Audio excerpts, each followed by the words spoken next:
This is noise. Listener, can you hear me? Kept you waiting, huh? Looks like there's more content at pixelbenders.com. You'll have to click the link in the description below to access the site. You can send your questions to info@pixel-benders.com.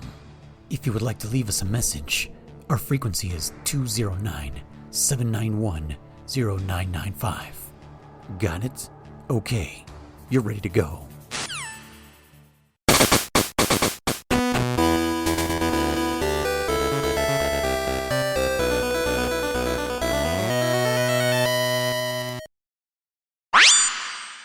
Welcome back, everybody, to Codec Calls, a Metal Gear Saga podcast where we play all the Metal Gear games from 1987 all the way to the present in chronological release date order. First try. Yes. Got him. Messed it up last episode. Got it. First try. To my, let's see, if I'm looking at the waves, to the bottom of me is German, one of my co-hosts here. Hey, what's up? And right above him on the wavelengths is Chris. Hello. And I did not use any AKAs because there's too many. Especially Chris. And then we figured out he's got like a million of them. Yep. How you guys been? Good. Good. German, you mentioned earlier this morning that you haven't really recovered still. You're still... Yeah, I'm still fucking beat up, man. I need a vacation from my vacation. Yeah. You were definitely a trooper. Last week, even though we took 2 extra days, you still managed to I'll do it. And so kind of surprised you were able to do it. Well, I was surprised I made it that far. I mean, the game is short, but I was hooked. I was like, this game's dope. I'm glad. If I wasn't tired, I probably would have beat it in that sit through, that whole single play. Yeah. Well, I'm glad because this game is definitely overlooked by both of us. And especially Chris, because he didn't even know anything about Metal Gear. Yeah. But yeah, most people, even dedicated hardcore Metal Gear fans, totally didn't acknowledge this game, especially once they realized it wasn't really a port, probably here in the US, but it was probably pretty popular in Japan, I would think, especially since it's a handheld game, and most handheld games in Japan, or handhelds in general, are super popular. That's why Monster Hunter was big, because it was like PSP. Even though there was console releases, the PSP versions were always the more popular ones. Well, then you had it wasn't that big here in the States, even though I loved it, was the 3DS with that tag system, the meat tags or whatever. Oh, Street Pass? Yeah. I mean, I guess if you lived in a big city or something, you'd get tons of tags. But if you were in Japan in the subway, you're tagging people nonstop. Mm-hmm. Yeah. Or the trains, yeah. Yeah, I really did like the little RPG that you would go through. You would gather people and then use them to fight or whatever. Depending, I bought all the fucking those games. Oh, they were for money? Yeah, there were really some real, well, not real games because they were all very simplified. Yeah, just little minis, I think is what they called them. Yeah, but I mean, they actually got a little bit more fledged. Oh, okay, I know what you're talking about. The RPG one they had, that was free. Oh, okay, that's the one I played, yeah. No, later on you paid real money, and there was a zombie one, there was a fishing one. Oh, they were deep. They were pretty cool, and again, the means you caught, the means you tagged would help you on those quests or whatever. Yeah. So there was tons of times where dude, I'm not tagging the right guy. I can't continue this mission without tagging someone good. And I think later on they made something where you can hire the right kind of meat that you want, who said their favorite color is black or something, and you really need that one to proceed, so you could hire them and stuff like that. So basically you were scouting palicos. Yeah. You're I'm kind of looking for this specific palico. It really was. That's but no, like I said, I paid good money. I still have the games. Obviously, the Street Pass is dead, but anyone who's in your you keep them forever. So I could resummon them, I guess. So I don't know. Maybe one of these days I'll play those because those were pretty fun. Bonnie also had some of those, and she liked them too. So okay, that's pretty cool. Yeah, and then I must have known about the other games, but I was like, no, I'm not paying. Freaking money for these. I know you. I know you were I ain't paying shit. Yeah, it really I'm real stingy with especially those types of games where I'm am I really gonna get my money's worth out of this? Well, I got them at pretty good deals. There was I think they were $5 per game. But then if you bought the pass or whatever you want to call it, you got all 3 or 4 games that were released, plus some kind of bonus, and you only paid like $15 or something. So you're pretty much getting like 2 free games plus some kind of bonus coins or something like that. Okay. So for me, I was like, whatever. Yeah. I mean, I barely played the RPG one to begin with, so that's why I probably also was like, I'm barely playing this one. Am I really going to play the other ones? I won't lie, it is somewhat gimmicky, but, and especially because you can only play the game when you have tags, it makes it very hard to like want to keep playing it. Because you're like, dude, I haven't tagged anyone today. Like, you know, you really would have to like have a full set of 10 if you really wanted to make a farm the zombie one. Otherwise, you were just kind of screwed. Yeah, I was mostly just playing Monster Hunter 3U or Monster Hunter 4U. And by that point, I think Generations came out, and I was like, why aren't these on a console? Like my hands were hurting. I was like, I can't. My hands hurt with this freaking. I even had because I had the XL and I had the grip, whatever it was called, that added the second stick. The Circle Pro. Yes, the Circle Pad Pro. I had that one too. But yeah, it was just like, I don't know, something about me playing in handheld. Does this happen to anybody else out there in the world? Does one of your arms go closer to you than the other, and you start to realize that you've actually tilted the entire console? Yeah. A little bit. Like almost significantly, like maybe like 10, 15 degrees where I'm like, oh, dude, I'm getting a glare from like over my shoulder. Like, what the heck? I don't think I've ever experienced that, but I not like played it all that much, so I don't know. Maybe it's a more experience or like a long-term thing. I don't know. Yeah, it only takes me maybe like 15 minutes to realize like, oh, I'm doing this. I still do it with the Switch, especially if it's a game like a high action, like I have to focus type of game. Okay. Huh, interesting. I'll have to pay attention next time I do that. See if I do that. I'm not sure. Yeah. But speaking of 3DS and Monster Hunter 4U, I was talking to German earlier when you were eating, saying that I was in a stream today. Someone was streaming, and one of the guys was talking about he wanted to get his game audio to go through Discord, and I happened to ask him. I was like, "Oh, what do you use to reroute your audio?" He's like, "Oh, I use voice meter." I was like, "Oh, wait, I know about that." So I helped him to kind of diagnose the issue and get it fixed. Oh, yeah. So that was interesting. Chris is a voice meter expert, and yet completely fucked the sound up before we got started. Well, exactly. All I had to do was restart it. Classic me. Yeah, I was like, did you restart it? But anyway, I'd like to give him a little shout out if I can. Oh, sure. Uneven Pictures is his name. Pictures. It's all one word, no yes. Underscores? Okay. Yeah, Uneven Pictures. The U and the P are capitalized. Great guy, awesome streamer. He was streaming 4U, Monster Hunter 4U, on 3DS. So did he had a like a physically modded one? I'm not sure how he was doing it, if it was that or if it was like an emulator or what. I don't know. Okay. But yeah, like the way he had his stream set up, I found it pretty cool. Like it actually showed like the overlay was like the background of the actual 3DS, and it showed like part of the bottom screen and then the top screen, obviously where you're actually playing. Okay.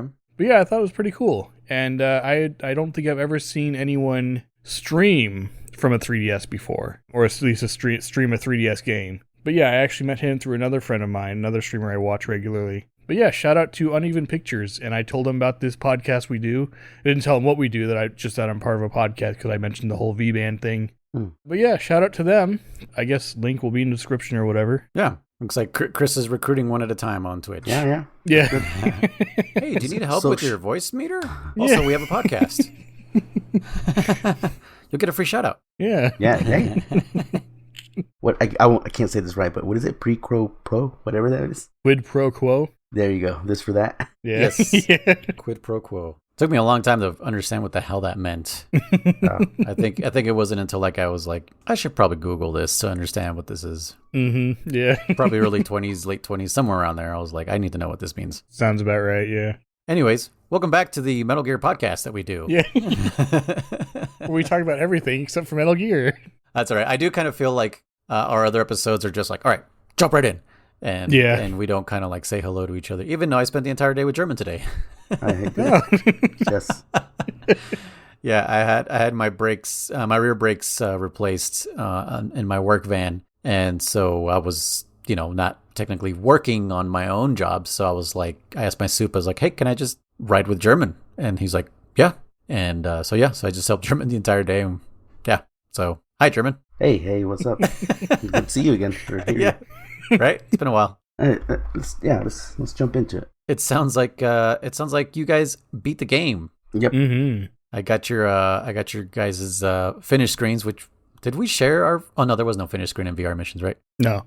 No. But yeah, I guess we shared our finish screens, and Chris somehow got a higher score than we did. Yeah, I have no idea how that works. I guess I didn't confirm, but according to him, it's like the way it's the way it was listed. So it had Big Boss at the top, and then it was Solid Snake, and then there was another one, and then I think after that was Mongoose, which is what I got. And you guys got Bat, which was like second or third from the bottom. I was like, how is this the thing? So I don't think it was in alphabetical order. Otherwise, Mongoose would have been towards the bottom. Yeah. Well, clearly it wasn't in alphabetical order.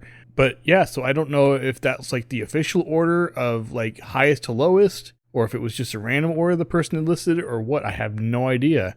It might just be criteria based. Maybe it's not from best to worst. It could be. You did kill 101 Dalmatians according to your score. You see my message that I said, dude, every time Chris kills an entire platoon, man. Yeah. I think on Metal Gear, was it Solid or was it Solid Snake? I think your kill count was like fucking 300 or something. I was like, God damn, Chris. I was like, yeah, it was a lot. I was like, holy shit, 101 people. I get cut a lot, so I kill a lot. What can I say? You're supposed to hide, Chris. This is a stealth game. It reminds me of my friend, Chris, you've met him. The guy we went to see Dragon Ball Super with. Johnny or whatever? Yeah, Jonathan. Yeah, Jonathan, yeah. I don't remember what game it was, but it was some kind of game that has stealth as part of its mechanics. And I was playing it. He was over. We were younger. And he was watching me playing stuff. He's like, damn, dude. He's like, I don't know how you do it. I'm like, what do you mean? It's like, yeah, dude, I don't know how you're so good at sneaking or whatever, just not getting caught. And I was like, dude, I don't know, just try, man. And he's like, then he goes, I try. And he goes, and the second I get caught, I just pull out the biggest gun or knife I have and just start fucking killing everybody. And I just started laughing because I could imagine you'd be like, well, I got caught, fuck it. Pulls out the pistol, pulls out Danny DeVito. So I started blasting. Yeah. I mean, technically they're only witnesses if they lived long enough, right? Yeah.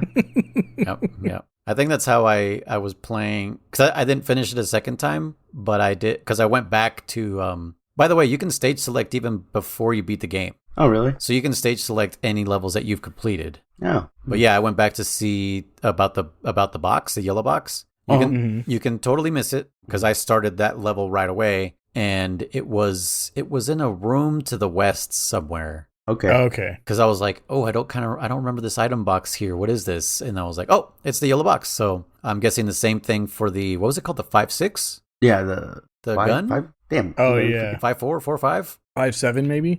That sounds kind of close, yeah. Whatever, that gun. We play the game. Yeah. Definitely. Believe us.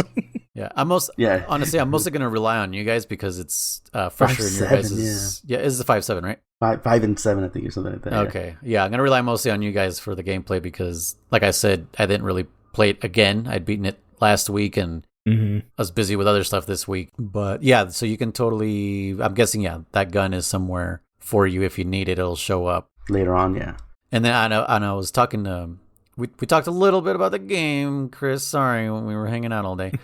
I know. But I think we do it every time we meet on Wednesdays. Just yeah, we try to save it, and most of it gets repurposed here, or rehashed here. Yeah, and it does kind of spark some things like, oh yeah, that thing, and it makes us remember the conveyor belts part. I was telling German, I was like, did you notice there's like an item box outside of the conveyor belts, like in the northwest, that you can't get? And when he was talking about, so this next level that we're going to talk about is blackout, is what it's called, is when obviously there's a blackout and you have to walk through the conveyor belts. There's no way to walk off the conveyor belts. So it's like, how do you get this item? And I was telling German, I was like, when I was watching speedrunners, these speedrunners were like, nobody knows how to get this. If anyone knows out there how to get this item box, please tell us, because even speedrunners don't know, which means they haven't broken the game to be able to get there or found a path to walk around that area, which is crazy. Why put an item box there? I figured it out. What? Yeah, quite by accident. Did you fall on top of it somehow? No. So what happens when the blackout happens, right? There's one of the, you know how you have to crawl through the like sorter parts, I guess you call it, where the conveyor belt will split or come together or whatever. Yeah. So there's one of them. When the blackout happens, while you're crawling through, you can go out the top of it. What? Yeah. What do you mean the top of it? The north part of it? Yeah, so there's one of them, and it's in the like the big open area, right under that like storage facility or whatever. And there's one that kind of, it's a T, so it's on the top part. It's just, it goes left and right, and it goes down. And in one of those, you can go up and out of the machine off of the conveyor belts, and you can walk around there. Way, yeah, dude. I don't remember how I found that. If I was like, it might have been I was coming up from the bottom and I went too far and I saw my character come up and I was like, what the heck? But yeah. So what is that item? Come out the top of. I don't remember. I think it was just like ammo or something. I don't remember what it was though. I'm loading Blackout right now, so. German's on it. He's like, I'm going to test this.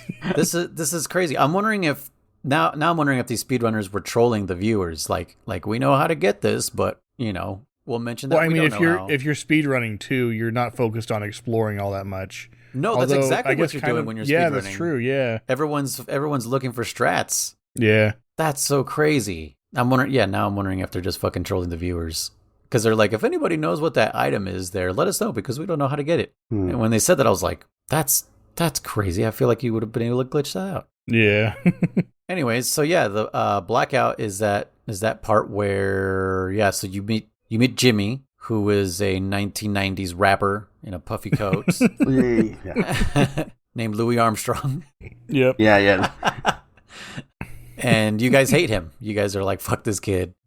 He's a fucking little brat. And then you tell him to wait there, right? You tell him Jenner's going to come get him? Yeah. You tell him to wait there and that Jenner's going to take him escort him off or something. Yeah, basically. Which is funny because it's just like, okay, I found you. Stay here. And then, you leave him, which is like, dude, there's still like, I'm sure, I mean, there's still soldiers because you're running around in the dark with fucking thermals on. Yeah. Did you guys find the night vision goggles? Yeah. Okay, yeah. It's like in the southern part, right? And there's like two rooms next to each other, like one. I think so. I don't remember. I found that. Because the thermal goggles, I think you find up in that warehouse or storehouse or whatever, right? Yeah, with all the boxes and stuff. Yeah. And then the night vision is I don't remember where I found that, but I got it. Yeah. But that's the next item, right? And then that leads you to Marionette Owl, I believe. Marionette Owl. So, German, you mentioned you were unclear about what the hell this fight was. I think you need to share this with Chris. Well, I was going to ask you guys because I asked Luis, but I don't know how you were supposed to fight Marionette Owl, and I found that in many games sometimes I won't do what I was supposed to do. You just kind of brute force it. I just kind of do my own thing, and later on I'm like, oh, you're supposed to do that. I'm like, yeah, I did this. Yeah, like I guess she was he. I keep saying she because his character sprite looked very feminine. His figure, yeah. Yeah, and it's a he. Let's just call him Machine Gun Kelly because that's what it looks like. He flashed, and I get it. Like, oh, if you're wearing the thermals or the night vision, it's gonna fry the sensors or whatever. It's gonna stay. Yeah. So I noticed it was staying on a lot longer. And I was like, oh, okay, cool, whatever, So I'm like, oh, I'm supposed to take him off maybe. And it would still kind of blind me. And I felt like it was blinding you longer than it should be. And I was like, am I supposed to do something different? I didn't figure it out. I didn't know if you're supposed to do something for the blindness to not last as long. So I just killed him by shooting randomly into the freaking into the blindness. That's pretty much what I did too. Okay. So Noise told me there was something you're supposed to do more or less, but I just killed him really by luck, if you will. He wasn't hard by any means. But I did want to kind of touch on him real quick, where with his story, or should we do that later? Should we just kind of? No, that's fine. Yeah. This one's. I mean, the story doesn't correlate with the rest of the series, or does it? Right. I know. We always got to kind of say that because you never know. So his backstory was kind of weird because he says that somebody, I think Laura, maybe, I don't remember if that was the person that was killed. What he says, yeah. Was killed, or he didn't see it, but he found her body in the grass. Does he say who she was? No, that's what I'm asking. He was 12. He said he loved her. At first, when he said Laura, and I found her body in the woods, I was only 12. I was like, oh, his sister, maybe his mom. That's kind of what it sounds like, yeah. Yeah, but he's like, I loved her, this and this, and I don't know. I was just kind of super confused. I'm like, dude, if you're 12 and you're in love, I don't know. Not that it can't happen, but it was just kind of like, okay, weird. But then I was kind of confused as to like, are the puppets that he has, are those the two girls that he killed? Wait, because he says he killed two other women.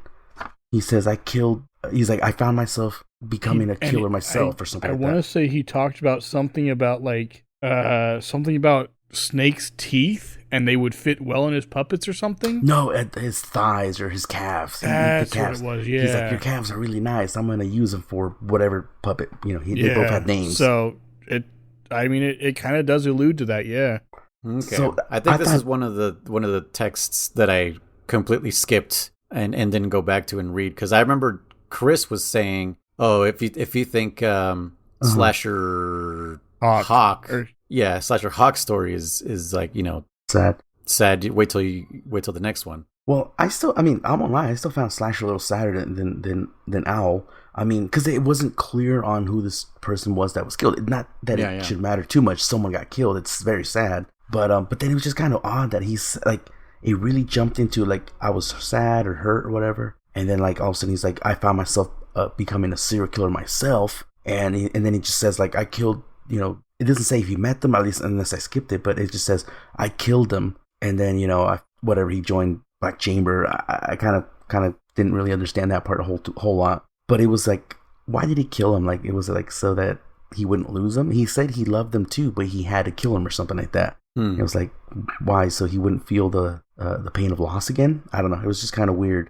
Yeah, everything was ambiguous and vague, and I think I did read it, but I didn't either process it or retain everything that he said. No. Well, going back to this level, I was telling Noise, Chris, it took me a little bit to find out where to go and what to do, because I swear I went on the conveyor belts and I was like, oh, now that the power's off, I can explore this room. Mm-hmm. And you can't walk off the conveyor belt like Noise said, and I find that really stupid. But I'm like, whatever. Yeah, it's a conveyor belt. So then the little processing plant that you're talking about that shifts the box left and right, I was like, oh, okay, cool. Like, I can go through this machine now as a box or whatever, and I equipped it a box, and you can't like go through it. Yeah. So I was like, oh, okay. So I left and I explored everywhere, and I couldn't find what to do. And Roy Campbell kept telling me fucking northeast or northwest. Yeah. Like, bitch, I fucking know. How do I get there? Yeah, the exit's over here. Well, how do we get there? And I tried, and I went back to that conveyor belt so many times. I'm trying to figure out what the fuck to do. I swear I tried crawling, but I guess I must have not crawled right, or didn't, go forward enough. And I was like, nope. And I was close to being like, all right, hitting you guys up. Like, what do I do? Where do I go? And sure enough, like, I went back. I'm like, this has got to be it. This is the fucking answer. It's here. And I tried crawling one more time, and sure enough, Snake crawls right through it. I was like, you gotta be fucking kidding. I was so pissed. And, and after that, it was lodged in my head, fucking northwest, so like, the rest of that part was fairly simple. Yeah. And obviously the blackout, I knew it was going to be Marionette Owl was going to be the boss, because Weasel had told you that he's an expert in nighttime warfare or whatever, something like that. Yeah. And so that part there was, I was there for a minute. I'm not going to lie. It was a little annoying. It's pretty much what happened to Chris when the door didn't open for him. Mm-hmm. Just when I was looking for Jenner, yeah. Yeah, because he wasn't standing in the perfect spot. Yeah. So you think crawl in the perfect spot, so you're like, well, it's not this way. And then after that, what happens after that? Is it Hindy's brother? Is that more or less what happens? No, you go to the power plant, don't you? Yeah. The power plant. God damn the power plant. So we didn't clarify how to beat Marionette Owl. Oh, okay. How the game wants you to beat it. So Chris, you didn't know either? Like, you just straight did the same thing German did? Pretty much, I just sprayed and prayed, yeah. So I don't know what told me to do this, but I was just kind of like, what if right before the flashbang goes off, what if I take off the night vision goggles? That's basically the trick. Also, don't do it in thermals, because sure, you can see everybody in thermals, but they all have the same exact shaped silhouette, so you don't know who is who. Oh. So you should be equipping the night vision goggles, and then while you're fighting him, once he throws a flashbang, before it hits the ground, take them off. It'll flash for just like a second, and then you'll have clear vision again. Well, you put it back on, obviously, because it's dark after that. Right. But yeah, just take them off, let it flash, put it back on, and then you'll be able to see him, and you'll be able to shoot the right one. Because if you shoot the marionettes shoot back. Like, they throw a bunch of knives and shit at you. Oh. So in case you were wondering, like, why the fuck? Well, I mean, of course, why the fuck is my health going down? But what is causing your health to go down? It's the marionettes. I was wondering about that, because I was like, there's no way he's hitting me that much. Like, what the heck? Dude, and I didn't see them. And when you see them, it's almost like bullet hell. Like, they just throw knives in all directions, and it's just like, whoa, like this. Yeah, it's so, if you get a chance, go back to that boss fight. And is there a boss rush mode? Not that I saw. Okay. But yeah, if you get a chance, just go back to that and see if you can do it. Because it's if you got to keep him on the screen, because otherwise you don't know when he's going to throw that flashbang. Okay. So you definitely have to follow around him, because I've definitely like, oh no, he's off screen. Did he just throw one? And you don't know until the flash, then it happens too late, and then you're like blinded for fucking like 10 seconds. Yeah. See, and what I thought it was like, take it off. I was letting it hit my actual equipment, so that was burning it, if you will. Or Yeah. You were still wearing it, and then you took it off, and yeah, it was too late. I thought that was the solution. No, so it was you're supposed to take it off before it goes off. That's pretty cool. Yeah, which, like, if this was Metal Gear Solid 1, where you can quick equip and quickly unequip, this would have been a funner fight, I think, because sometimes I was just fighting the inventory. You know, I was like, my I God, went the wrong direction, or where'd my God? Did you guys notice that it feels like it jumps around? Like sometimes, like, like back was goggles and forward was key 7, and then all of a sudden, like, for no reason, you push back and now it's like it says no item. You're like, I swore it was fucking key, but all right, whatever. I'll cycle through everything. One thing I noticed is that it does the same thing as Metal Gear Solid, where your previous item is always the key. So to change items, it's always up and down. If you press up, I wish you didn't have to press the direction twice, because the game has to register like, oh, which direction do you want to go, bro? Yeah. And you're like, items, and it's like, okay, so either up or down. It doesn't change it. It just now switches to item mode. Yeah. But yeah, so if you press up, obviously enable item mode, and then press up again, that will always be the key. Okay. And that, I only figured that out because I spent so much wonderful time with the boxes. So that's why I was like, why? The same thing you guys were thinking. Why does it keep changing? Why aren't the boxes in the same spot where I want them to be? And it was just like, what the fuck? So yeah, that's pretty much why. The key is always the previous item, and somehow it like throws off the entire inventory somehow because of that. Interesting. Okay. Yeah, it's really, really weird and dumb, and yeah, that was half my fight with Marionette Val is my inventory. Yeah, and then down is always no item, right? I think so, yeah. I'm testing that right now. No, down so far is just the next one. Oh, wait, maybe you're right. Hold on. Yeah, it's no item. Holy shit. Every single time? I started noticing after a while, yeah. Oh, son of a bitch. That I didn't notice. Well, if you're on no item, then it'll be the next item. But if you're on item, if you're on no item, if you go up, is it the key card? I'm gonna test that right now. Yep. Oh, motherfucker. So they did think, oh my God. Live testing. If we'd only known this before we started playing, right? I guess they did have some thought into how the items worked. Yeah, because I guess down is quick unequip, and up is your key. But what about left and right? I'm doing that right now. And right is always no item. And it's always no item, or as of right now, the 5-7. Let's see what happens if I push left. Left will always... Oh, never mind. I only have 5-7 in my inventory for some reason. Oh, so, because you... Yeah, because I continued. You just reloaded the game, yeah. Yep, never mind. So I can't prove that one. But I did prove the other one. I wonder if, now that you say that you only have the 5-7 in your item, but you're in blackout, right? Mm-hmm. I have thermals, fogger, gas mask, key. That's it. Because by then, you should already have... the machine gun, the assault rifle. Yeah, the machine gun. Grenades. Chaffs, I think, maybe? No. Chaffs and stuns. No, chaffs and stuns. I don't remember if chaffs was in. I don't know. I never used the chaffs or the stuns in this game. Did you guys? I used chaffs. Really? I did, yeah. Stuns, For what? In the, what is it, the power plant? Yeah, with all the turrets. With the gun cameras. I used them for that. And then there was one area... towards the end when you have to go to the left after you get the card 6, I think it was. I used it there too. No, I just snuck around. I just used the box and snuck around.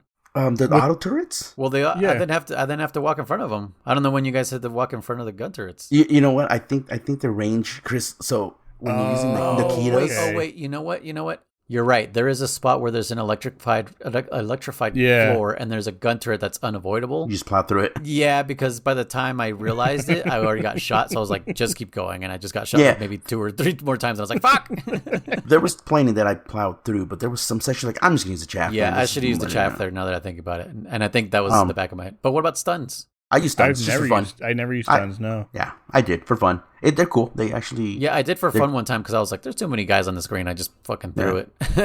Yep. Another thing I wanted to bring up, German. You remember last week when we were talking, and you mentioned you were playing on normal difficulty, I think it was, and you would punch the guards 3 times, they would fall, get the stars, come up, and then you'd punch them one more time, and they'd be dead. So once I got into the power plant, there's tougher soldiers. Yeah, that started happening for me. So I was like, I wonder if it upped difficulty for you too. So they're just tougher soldiers. They have body armor or something. Yeah. Because I had to punch them, I guess 6 times total, probably. Okay. Right, German, something like that, because it was definitely an extra punch to kill them, an extra punch or 2. I didn't kill any at that point. After that, I was literally just doing 1, 2, 3 and just moving on. So I never killed one afterwards. Yeah, that's what I was trying sometimes. But sometimes they'd fucking spot me and I'd be like, I'm gonna fucking punch you again. And I only punched him once and I was like, he's still alive. And I punched again, but I don't know how many more times. And then he died. Okay. So yes, they are tougher. They take more bullets because usually it's just 2 for the normal guys. Probably just 1 for Chris, maybe on easy. I honestly, I don't know. I didn't use my gun very much in this game. Okay. Yeah, I started using the gun on the second playthrough. Yeah, aside from bosses, I hardly ever touch the guns. Yeah. Yeah, it's like what I was saying about VR missions. Like, they train you in all this shit, and in the end, you hardly use anything. You mostly just use, like, C4 to blow up doors. Stunts to go up a tower. Traps to go past the gun turrets. You know, it's... Mm-hmm. The game's obviously designed that way to be, like, to discourage you from using the lethal stuff. Yeah. Lethal, yeah. Even though they give it to you. You know, I was going to say, now I'm kind of playing around with the game in the background here. I wish this... I mean, unless I'm wrong, unless I was doing it wrong... The game lets you freaking sidle the walls, you know? Yeah. I wish that it would have kept what Metal Gear Snake's Revenge did, the NES port, where you can kind of walk along the wall and the cameras wouldn't see you. Mm-hmm. On this one, the cameras will fucking see you. Even if you're, yeah. I was so pissed. I was like, dude, this is kind of, again, coming after Solid Snake. Or Solid, and you could do that in Solid, you know, straddle the wall and I was real bypass surprised cameras. You do that here, yeah. Yeah, I was a little disappointed in that. I really was. It was almost I thought I was doing something wrong, but no. It was almost like Kojima was saying, no, that's just the NES version. We're gonna do it our way, because the MSX version, you what could you in Solid? In Solid Snake, yeah, you could. What the hell, Kojima? Solid Snake, you could do that. I don't. Right in the MSX. I'm pretty sure. I don't remember. I never tried. I didn't try. I won't lie. I'm trying to think now. I thought you had mentioned that when we were playing that noise. I could be wrong. No, that was on the That was the Metal Gear 1 NES port. Oh, okay. Yeah, because we were like, we can walk under these ones. Yeah, which was totally because I was like, I went back to MSX and nope, doesn't work. Oh yeah.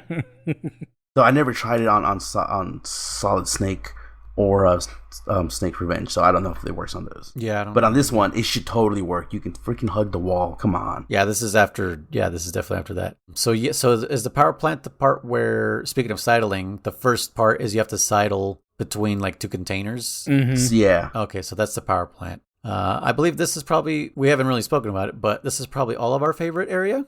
That part took me a minute. I think Noise is the one that you when you were talking last time. You said, dude, there's a part that I fucking hated. Yeah. You confirmed it was this one. It took to start with. 2 parts. You know.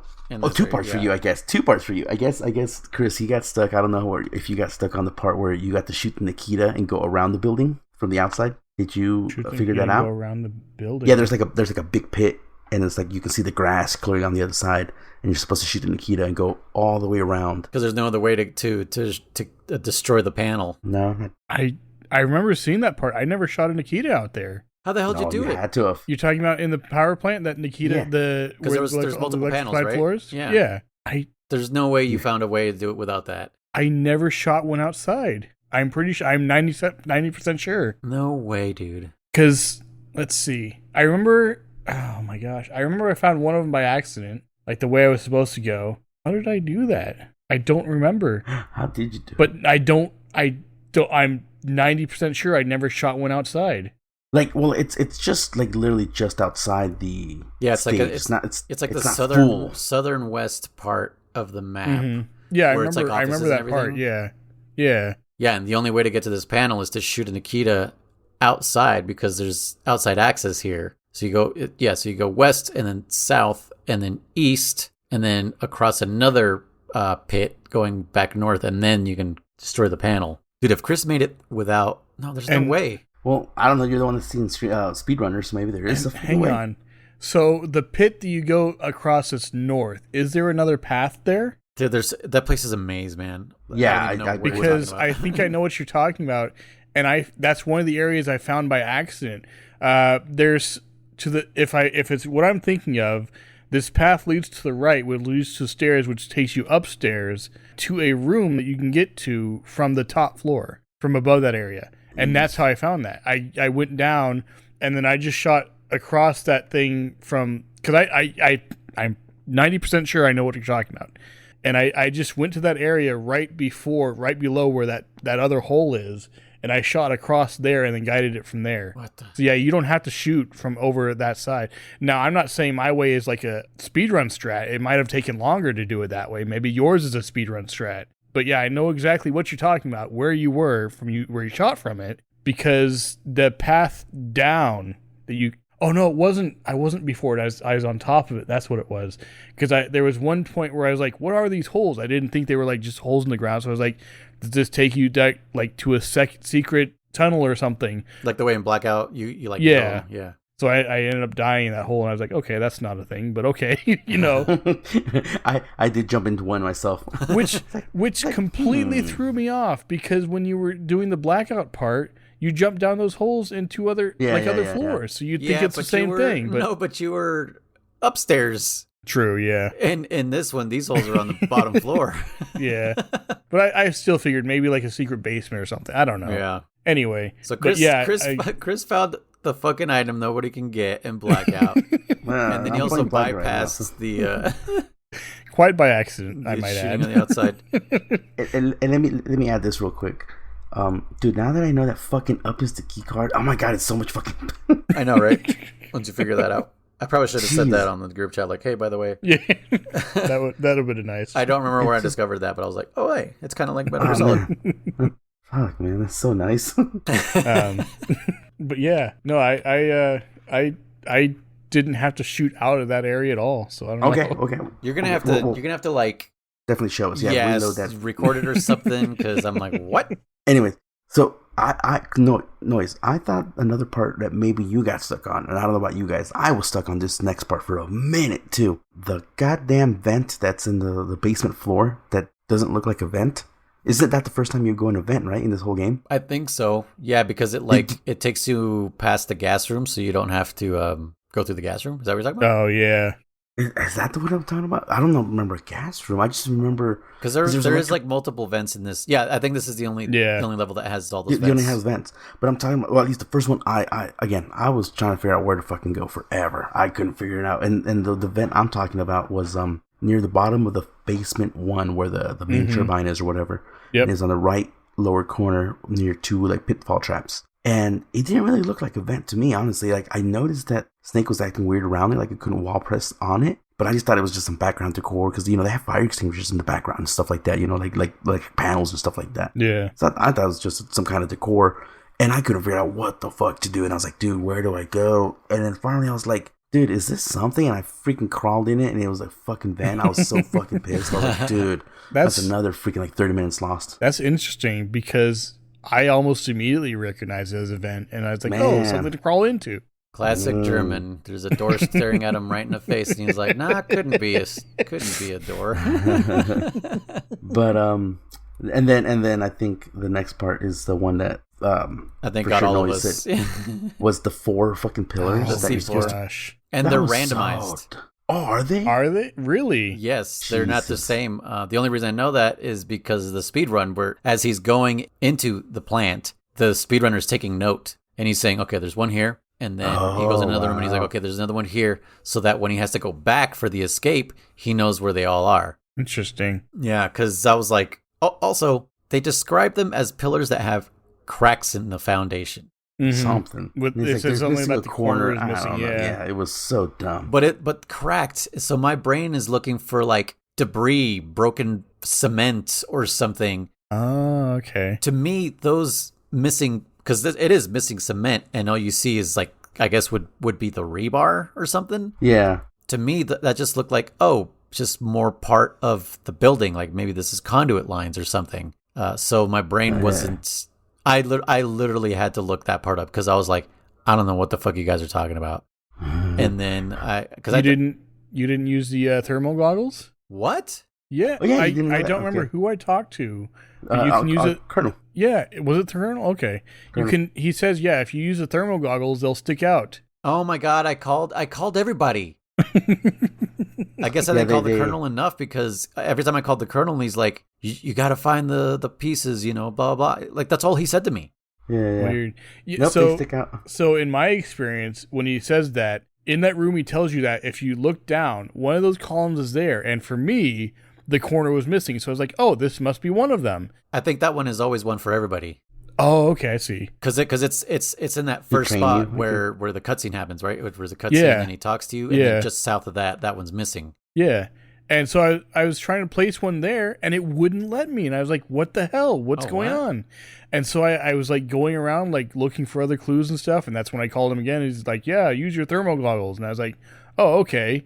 And so I'm going around in different places, and I found 3 of them. And I was like, where's the 4th one? Where's the 4th one? The first one. And I went back there, and it freaking lit up. I was like, you got to be freaking kidding me. I tried to put one here, and it wouldn't let me.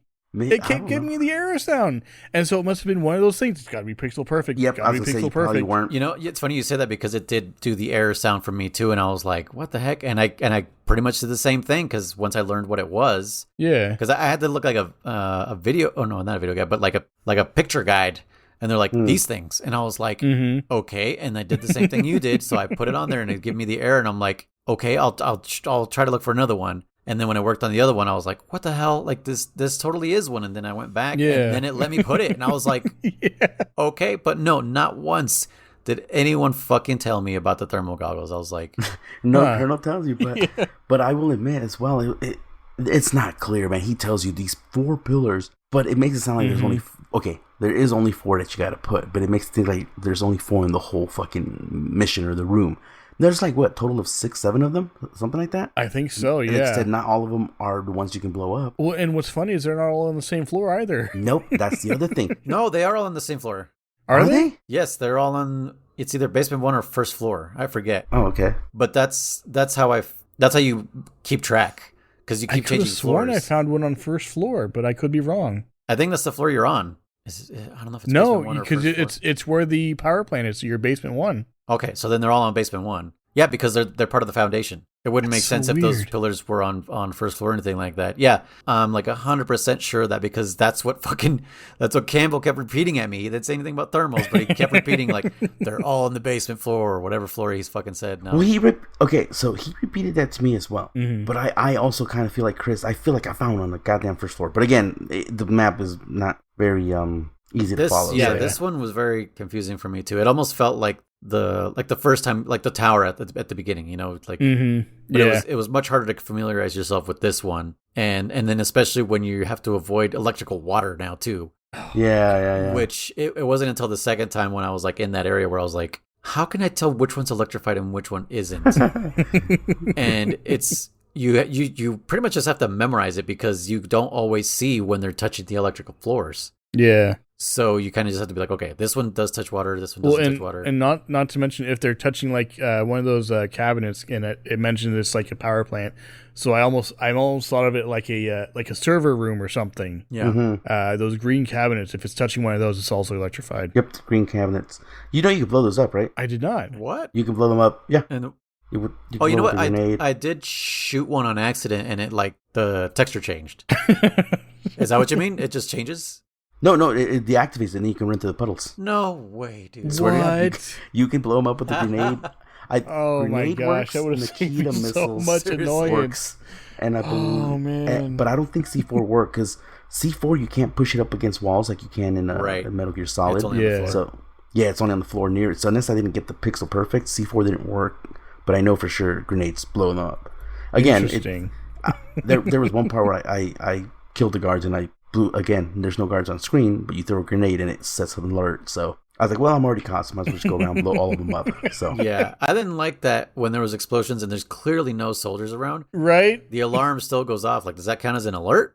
Mm-hmm. There's nobody coming. There's nobody around. Why is the alert still going? That was another thing in the power plant in that area where you had to blow up the walls with a C4. And then you get the alert. And I remember the first time that happened to me, and I panicked. I was like, oh, crap.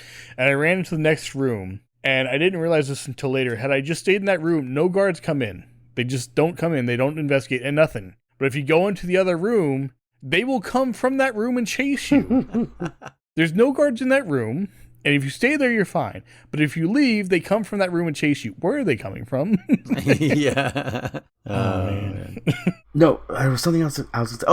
So is it this stage? Fuck, or is it? Oh, in the power plant. No, the power plant, is that the part with Nikita? Now I'm getting confused. Yes. Right? Yeah. It is, right? Okay. No, something about later on part. So, no, anyway, let's continue here. But, so we all hated fucking planting the C4 because it did not make any sense. By the way, when I was there the second time, I tried to cheese it. I was like, what if I put C4 now?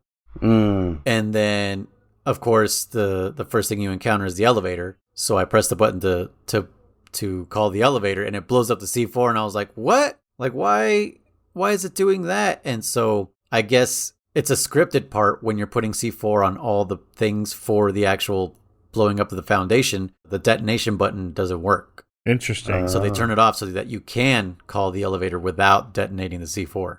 It's interesting you mentioned that because I tried detonating it, and I knew it was stupid. But while I was still there, I was like, what happens if you detonate this? Do you die? Like, is it just game over? Does the building start collapsing and you take damage and then die? Like, what happens? I was just curious. Yeah. And nothing happened. I was like, oh, okay. Nothing happens. All right. So moving along with this section here, during the escape sequence, I wasn't too sure where to go. I think Colonel tells you exactly where to go, but I just kind of skipped it.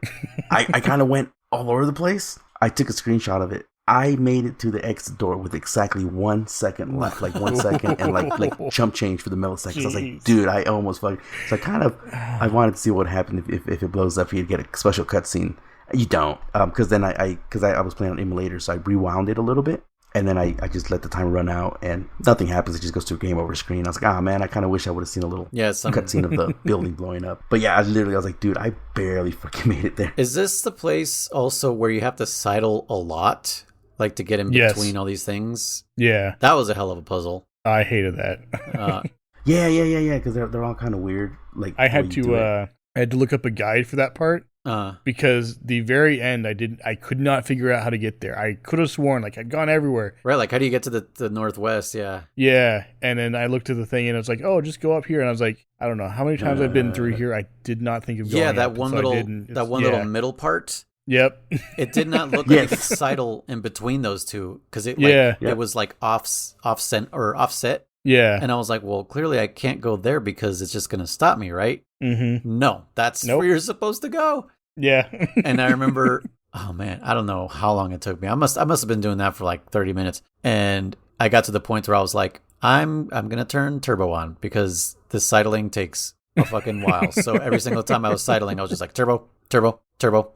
Yeah. But yeah, I finally figured out how to get to that corner, man. Damn.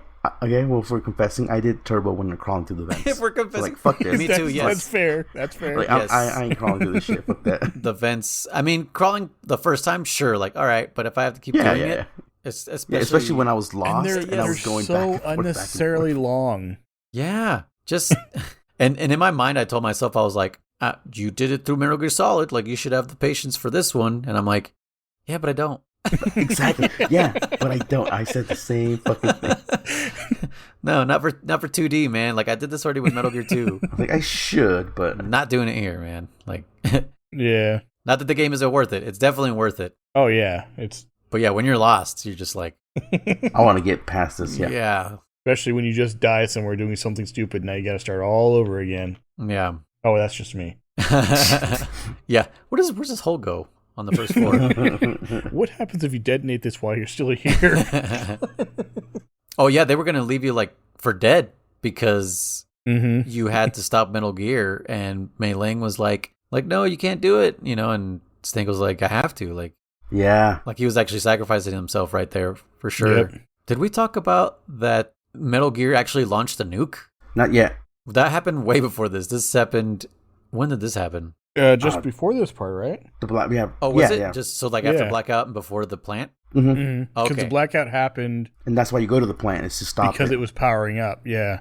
Oh, that's right. Yeah. Yeah. So German and I talked about this for a little bit. We were like, I don't know if I was the one who said like, I was kind of like, holy shit, like, did this really just happen? Like, did I fuck up? Like, Metal Gear just launched the nuke, you know? Mm-hmm. I guess it wasn't a fake. Wait, was it a? No, it wasn't. Was it a fake? Well, that's what they said. It was like a decoy or something. Yeah. But did it actually explode in Nevada? Because they said that they launched it to Nevada. So you know what? It must have just been some kind of explosive, but not nuclear explosive. Because it said there was a big crater in Nevada or some shit like that. Are you reading something, German? Oh, well, my notes. Sorry. Oh, okay. It's okay. I was like, German's just sitting there cross-legged reading a book. No. Well, and I'm playing in the background. So sorry. German's fucking multitasking. He's like, I can't get enough of this game. I'm glad you love it. Oh, they launched from Africa. That's my notes. That's what I all the way to Nevada. Yeah, that's fucking huge. That's so far. I was questioning that. I was like, huh, okay.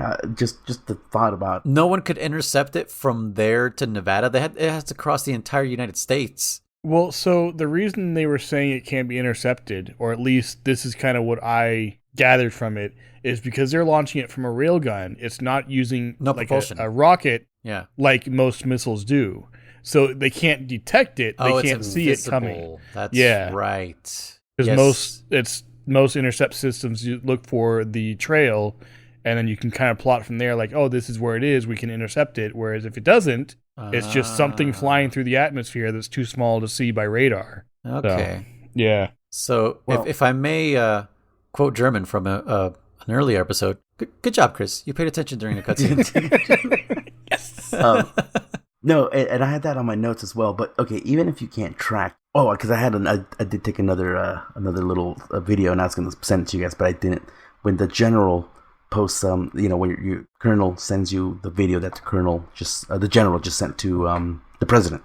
It's done like an old fashioned videotape cassette, style where like you got the timer up in the upper left corner. Yep.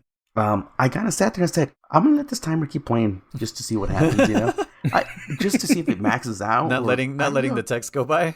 Yeah. Just maybe you get a super little cool Easter egg. I don't know. Again, this is my first time playing this game. I only know of one spoiler that's towards the end of this game. Actually, at the very end of this game. Yes. But otherwise, I have no idea about none of this game. I said maybe I'll get a cool little Easter egg or something, and we'll be like, "Yo, man, push the A button" or something, And but no, it just rolls over. It stops at 60 or 59, and it just goes back to 0. I was a little disappointed. I was like, "Ah, man." But I thought that was kind of funny. But which we forgot to mention the general last episode that he's the leader of Black Chamber.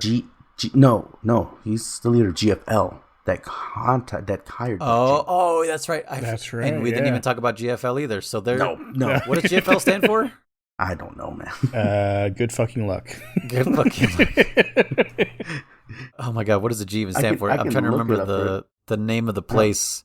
Grendel or something. Grendel. Granola. Granola, yeah. Oh my god, watch this be a real place and people from there are like, you morons. Asshole. Gallowade? Well, I wouldn't be able to pronounce it, but yeah, it starts with a G. And obviously it starts with a G. German just described humidity.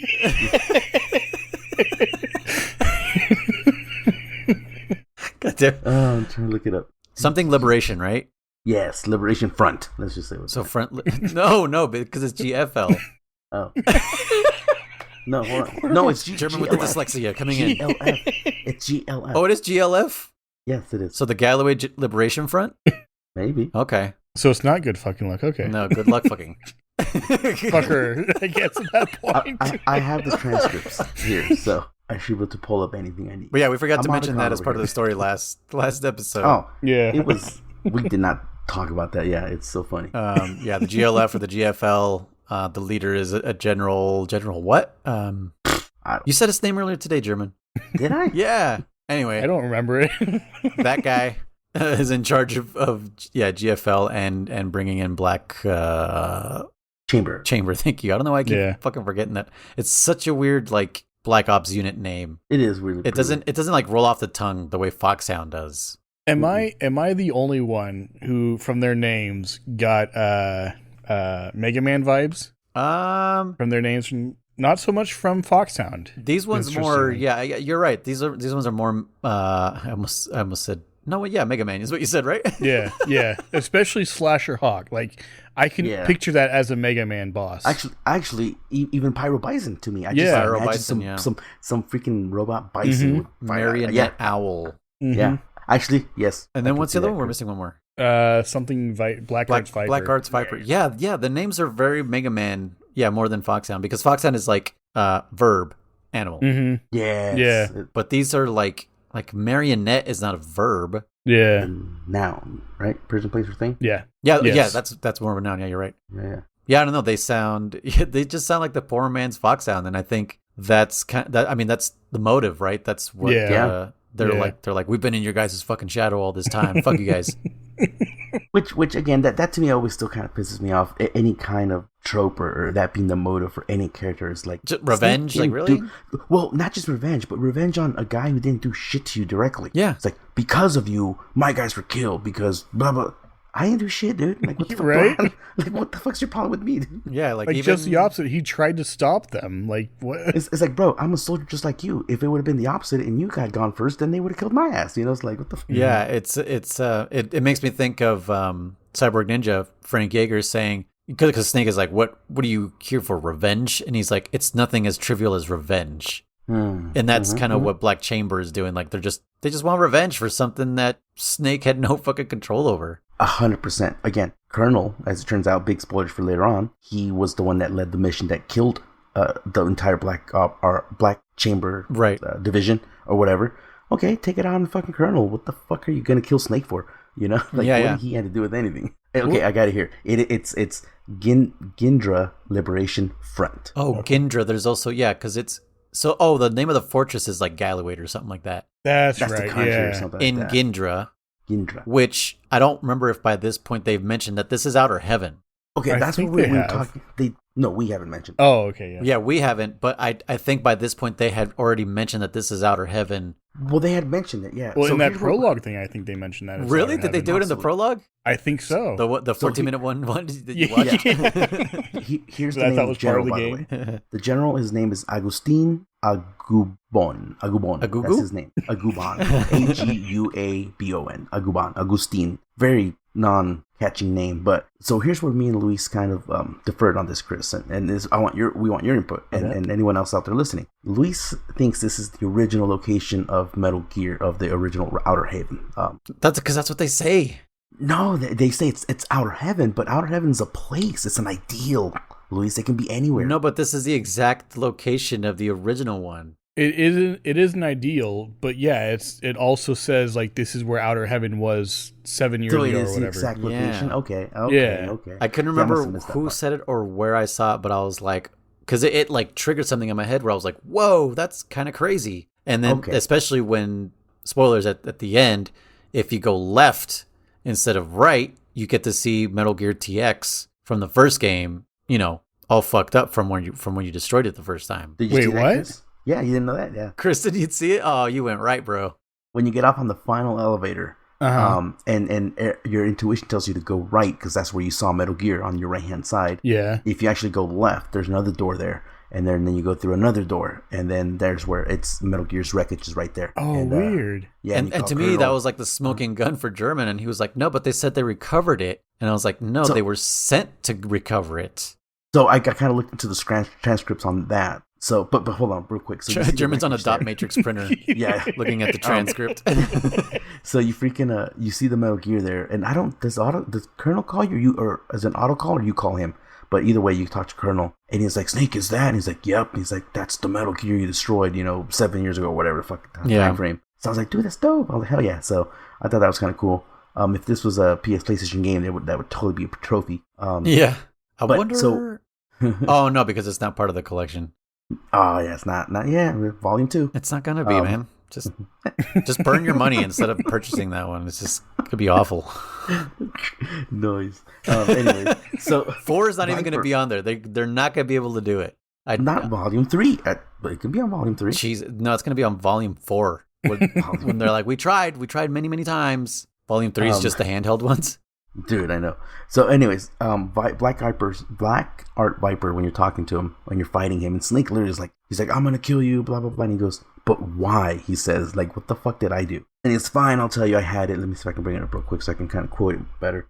But he says, and this is where I got confused. He says that he goes that Metal Gear, Ghost Babel, GLF were all part of like the CIA or the USA had to do with it, like always, right? Big hint. And so he says, what did he say? He goes, 2 years ago, it kind of glosses over, but he says that a South American terrorist group took Metal Gear, apparently the new one is what I'm assuming. But at the time, I thought they meant like the scraps of Metal Gear, because I had just seen the scraps of Metal Gear, so I thought they took the scraps of Metal Gear, and then Black Chamber was sent in to recover Metal Gear, is what he says on there. He says that and they succeeded after many casualties, but they got it back, which is kind of still weird that from South America, a terrorist group went all the way to freaking Africa to steal either the busted down Metal Gear or the new Metal Gear that's being developed, and took it back to South America, and then Black Chambers went over there to get it back. I don't know. It's kind of weird. Do you get what I'm saying or no? Okay, so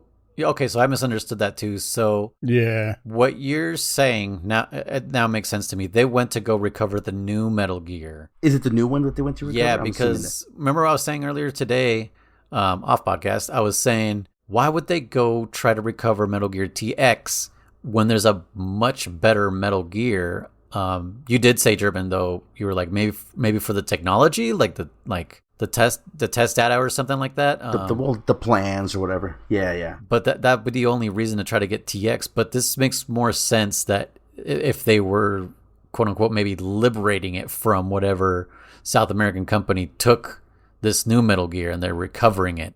Yeah. I think that's kind of what I'm getting for what you're saying. Yeah, I got it right here. So Snake says, Viper, I know about Black Chamber being Foxhound's shadow, but why revenge? What happened 2 years ago? He says, all right, I'll tell you. And then, you'll go to hell. He goes, 2 years ago, we, the Black Chamber, were given a top secret mission, the recovery of Metal Gear. Viper continues to say, Metal Gear's development had been underway, so I'm assuming it's the new one then, yeah, underway for several years at this point under CIA supervision.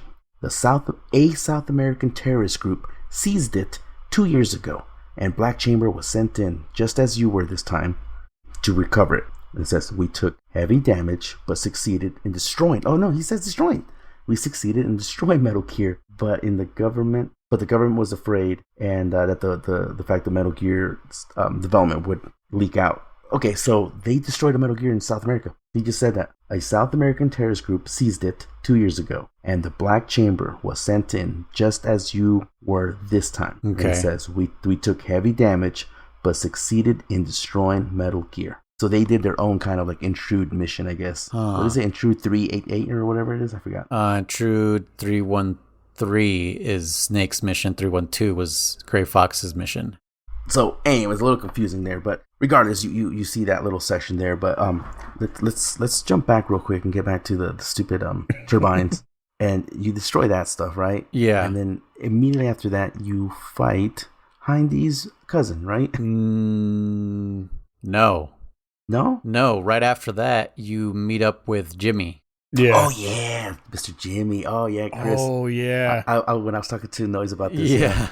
But yeah, so Jimmy is like, because there was a phone call that he got recaptured. Mm-hmm. Remember? Yeah, Jenner was like, no, they captured him again. Yeah. Again, which pity put party. a big sus in my list again. Yeah, So like, what the hell, Jenner? Yeah, like, I gave you one fucking job.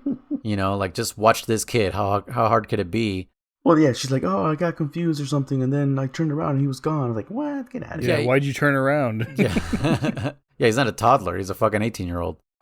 He's a big 18-year-old. But yeah, like fucking, you find him outside next to a dead soldier, which is, I guess, another surviving member of Delta, whatever the Delta Force or something. Delta Unit. That's right. But yeah, he's dead because I guess somebody shot him protecting him. Like he took a bullet for Jimmy.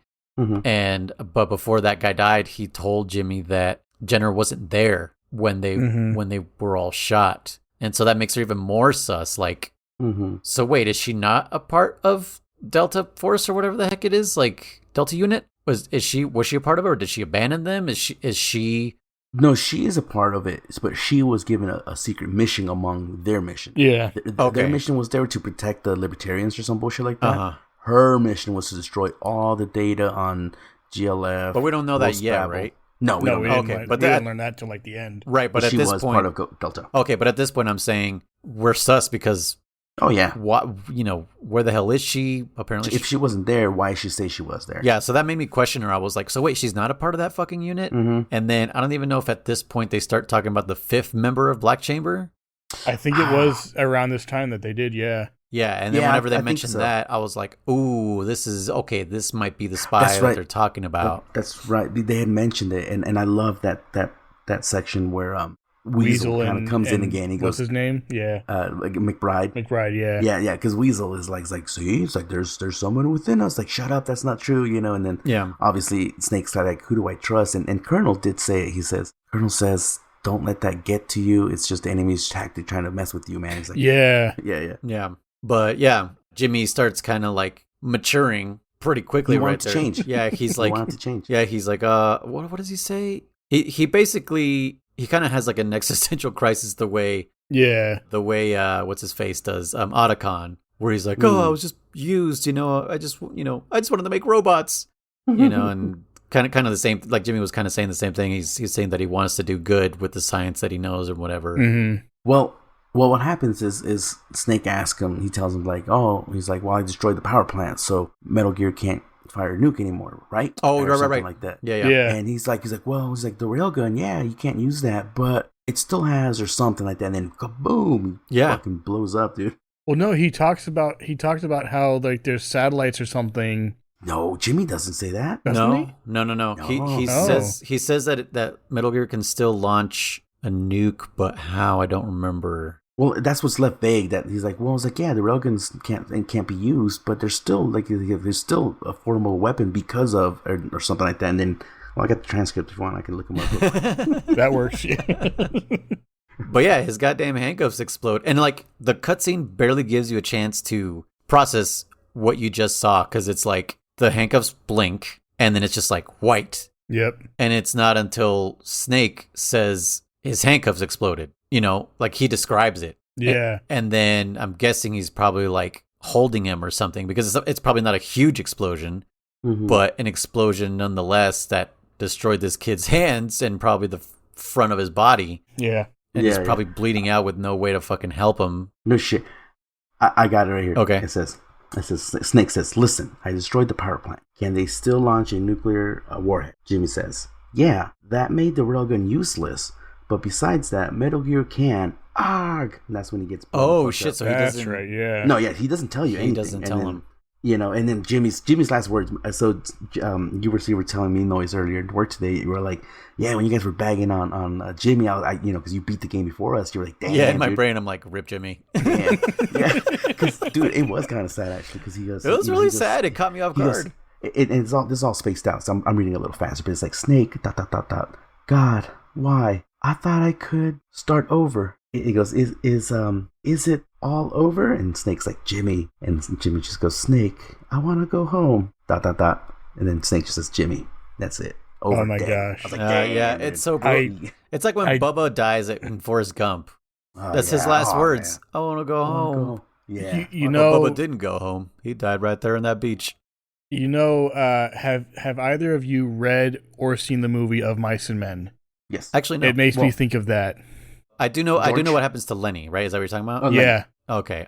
Where his whole thing, he just wanted to have a farm with bunnies, and he asked his brother, like, "Oh, can I finally make that farm now?" Of course. Oh my gosh. Oof. He takes him out to like the woods, right? And he shoots him. Yeah. Yeah. Oof. That's like the only thing I know because I think because of Lost, like it's a quote on there. I'm like, well, thanks for the spoilers, Lost. You're right. Well, it's also like pop culture, the whole, Yeah, like everyone knows that. Unfortunately, I don't know why I didn't read it, because you guys read it in school, probably, right? Yeah. I didn't read any books in school, so no. Then how the hell do you know about? Oh, you saw the movie. That's right.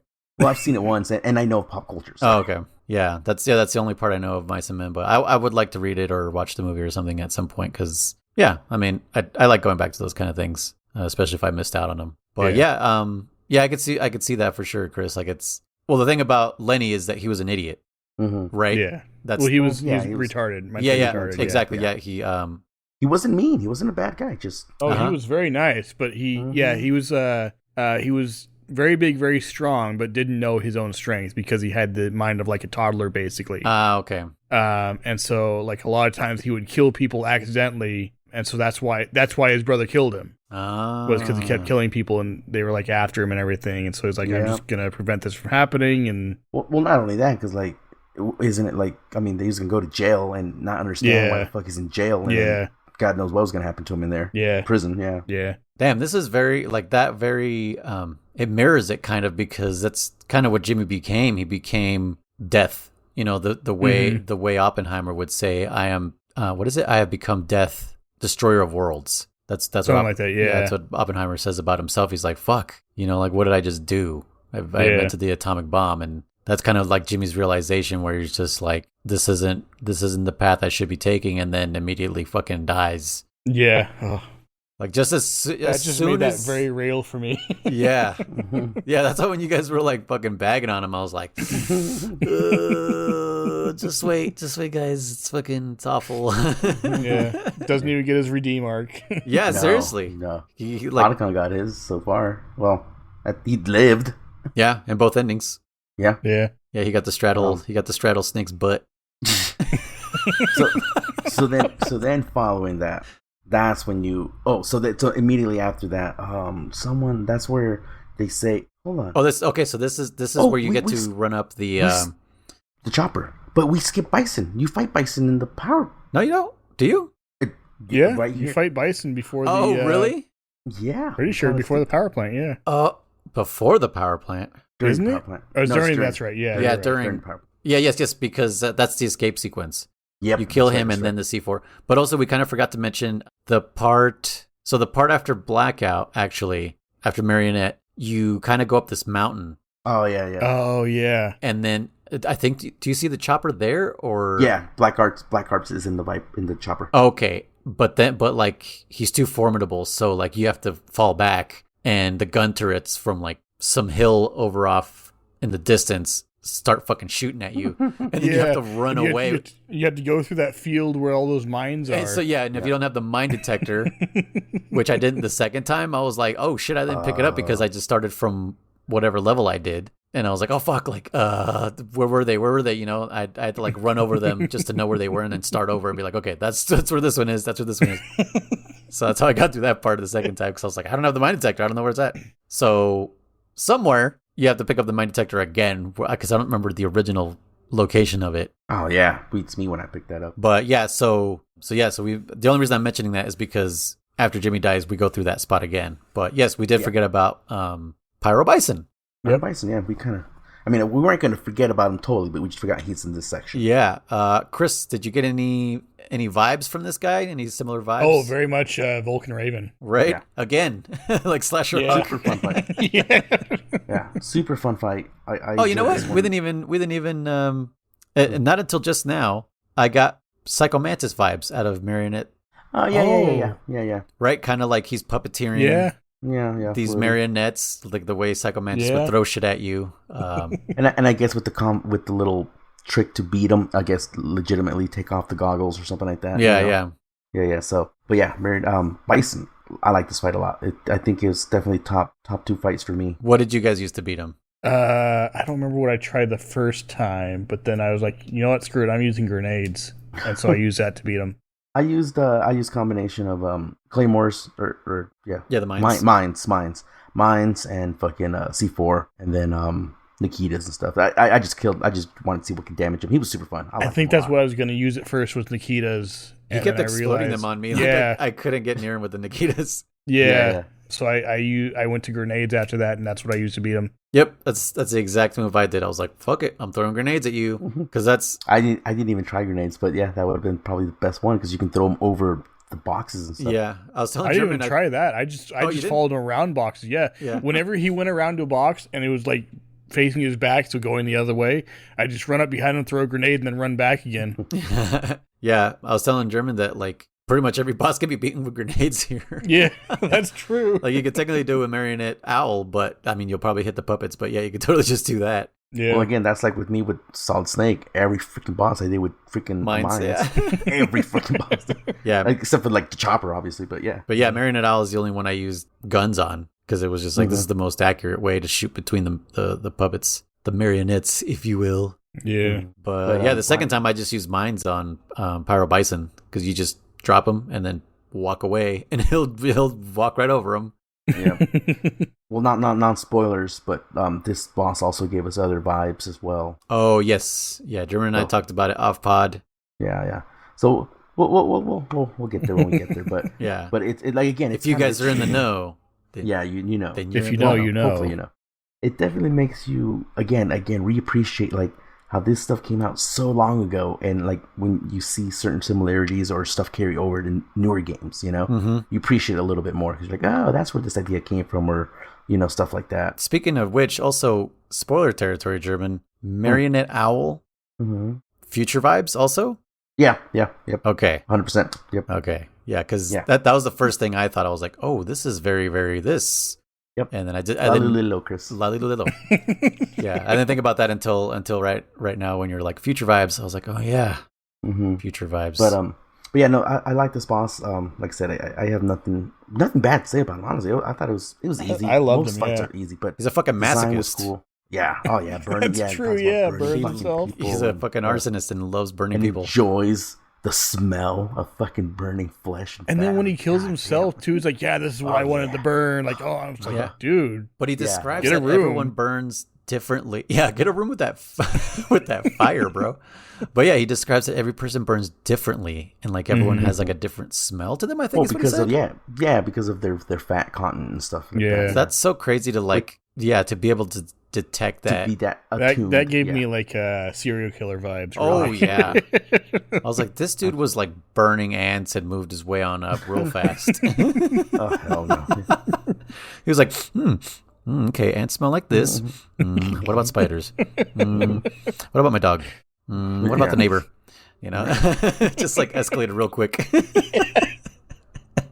But it so going back to this, it is it is Bison that says that there's a sixth member or a fifth member, whatever. That's when he says it. Yeah. And so reading here on the transcript after Jimmy dies and oh wait, hold on before you say that. That is even more Vulcan Raven vibes, because Vulcan's like, I will give you a clue, and that's kind of what Bison does. Yeah. He's kind of like, well, let me tell you something you don't know, buddy. And then he tells you that. Yeah, that's true. But yeah, so then, they're like, Weasel's like, that's one unaccounted for. We're still missing one. And McBride's like, could it be her? You're talking about Chris, obviously. Jenner. Yes, Mr. Yeah, Chris not Jenner. me. No, yeah. Not the Kardashian either. But, so now going back, Jimmy's dead.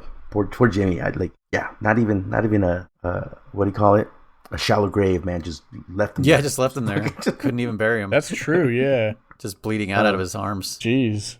Then you go back up the hill, and then you get into the fight. You see a female get into the chopper. A blonde female, specifically. Yes. Well, actually, later on, you see the sprites, and they are slightly different, but still, you're like, oh, is this Chris? Is this Miss Jenner? Again, I was kind of like, and then especially, so again, I don't know if you guys did. I tried calling her, no response. Mm-hmm. I'm like, it's too obvious to be her, man. Yep. It's too freaking obvious to be her. Call Master Miller. Yeah. Do you know? Did we tell Chris, or did we tell Jeremy about that, Chris? Yeah, we talked about it. Yeah, I thought we did. Or either that or on the pod? or off podcast. You told me maybe. Yeah. Okay. I think Chris tried to call. Yeah, he tried to call after. No, it was on the pod. Yeah.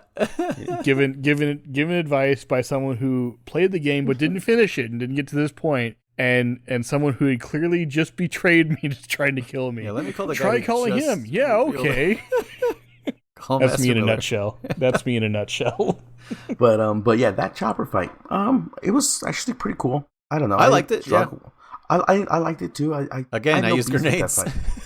Did you? I used grenades as well. Same. You know what? You can use Nikitas a little bit too, but grenades are. I think when I was doing some of those special missions or the sub grenades are much better. Okay, yeah. I think I tried Nikita's and I think I ran out or something, but yeah, I ran out. Just screwed up using grenades. Well, and then she can blow up your Nikitas when she's using the machine gun fire. That's what it was. Okay. Yeah. She'll blow up. I don't even remember if I tried the Nikitas or not. What are the weapons do you have by then that you could even use against her? Nothing. Just grenades and Nikitas. Damn. Because I don't think machine gun could hurt. And we never got a stinger, did we? No. Wow. No, so yeah, again, pretty cool fight, pretty good, cool details in the chopper and the missiles and the way she kind of goes from left, right, and upper part of the stage. So it was fun. Again, it gives me vibes from Metal Gear Solid Snake. Obviously from Solid, with the whole Hind D fight, you kind of get those vibes from it. Yeah. Hind D returns again. Hind D, is he going to be in the next final one, nightmare? I'm pretty sure at this point Hind D is going to be in every game. If it's not, I'm going to be disappointed.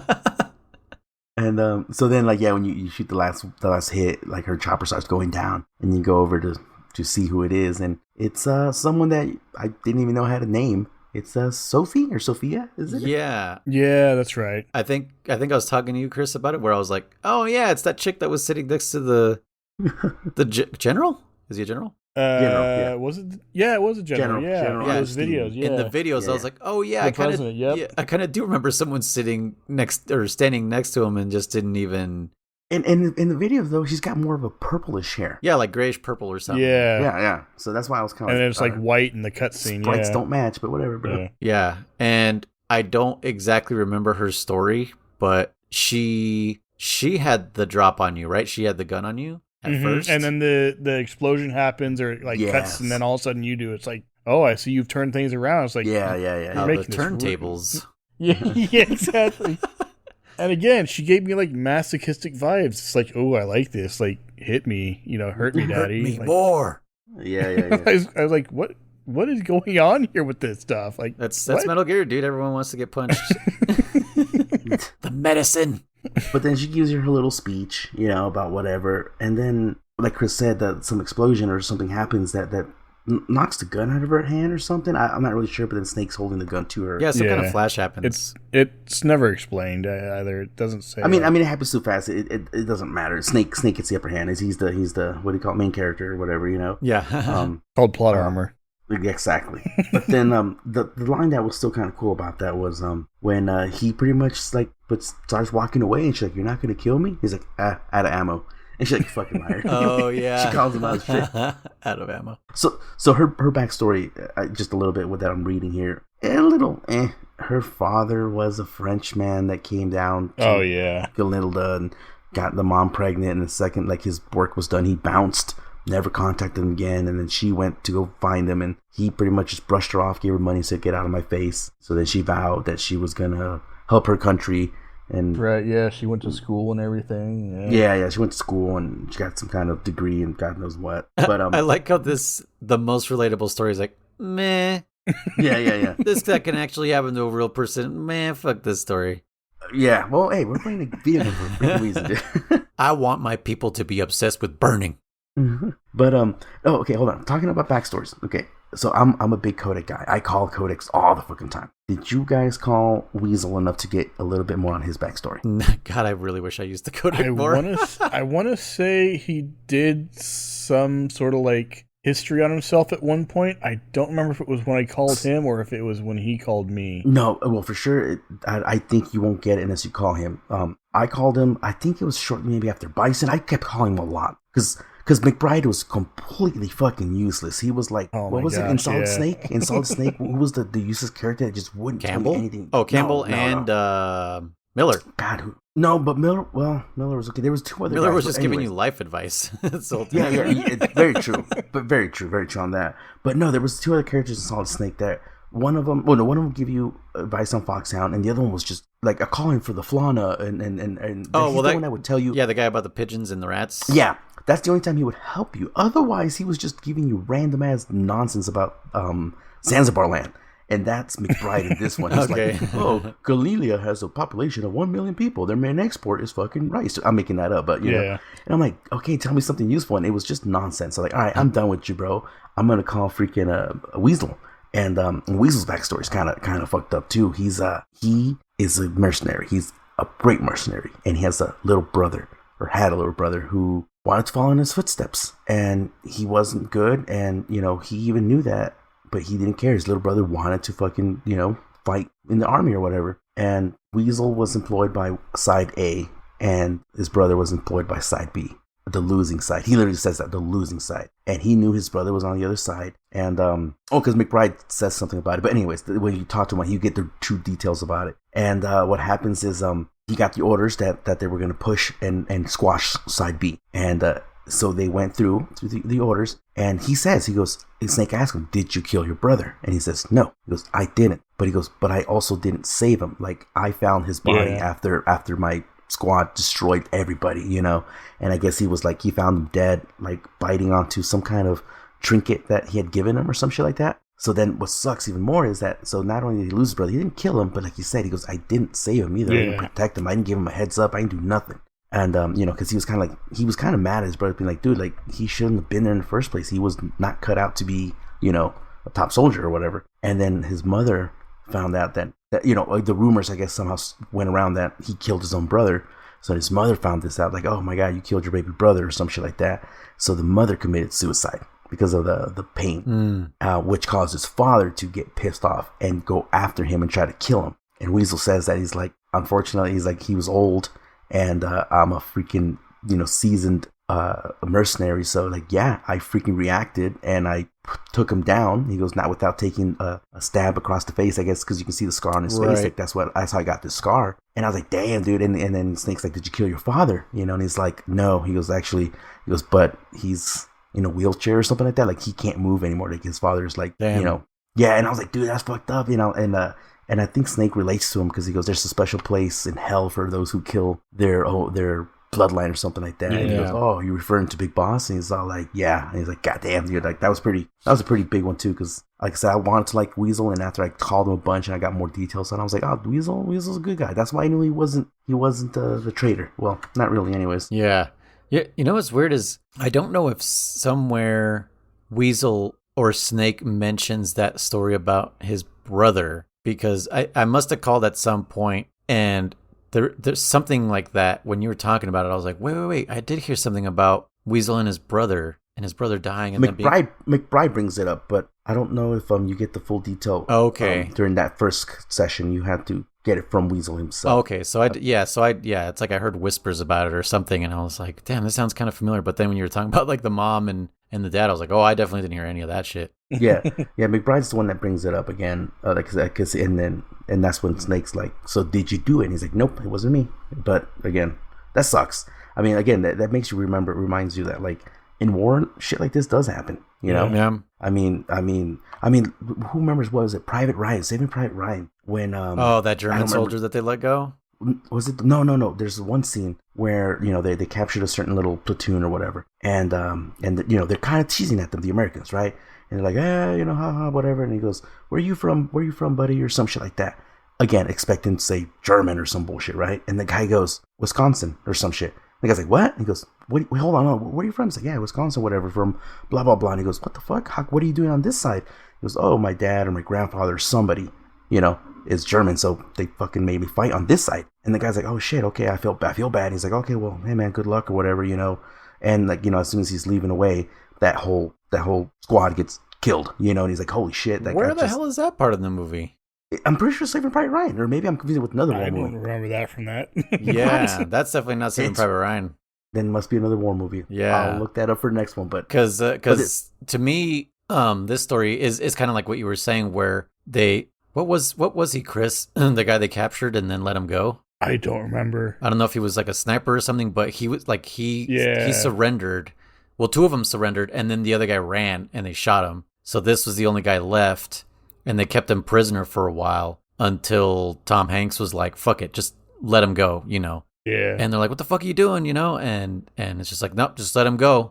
But they didn't even tell him that they were going to let him go. They're like, "Okay, put your hands on your head and just walk that way," you know, until and then they just booked it pretty much. And then the thing that sucks is at the end of the fucking movie, that same soldier shows up again, and one of the American soldiers recognizes him, and he's like, "Oh shit, it's like you." And then they get into a scuffle, and the German soldier pulls a knife out on this guy, and like slowly puts it through his chest. Yeah. Even though the American soldier was like, no, wait, you know, like it's how do you measure friendship? You know, it's like, well, you know, war. Yeah, like we let you go, you know, like you surrendered and we let you go, and I mean, and that guy said he was probably like, still fuck these guys, you know, like you don't know, like it's so fucking, we're so fucked up, man. Like I remember there's a commercial that I think they air like every Christmas where I don't know if it's like the the Germans and the Europeans or something, like World War I or World War II. The Europeans. The English Germans are Europeans. But like the war is happening through Christmas, and on Christmas Day there was a ceasefire. Mhm. Yeah. They ceased fire and they had like tea and hot chocolate with each other. Yeah.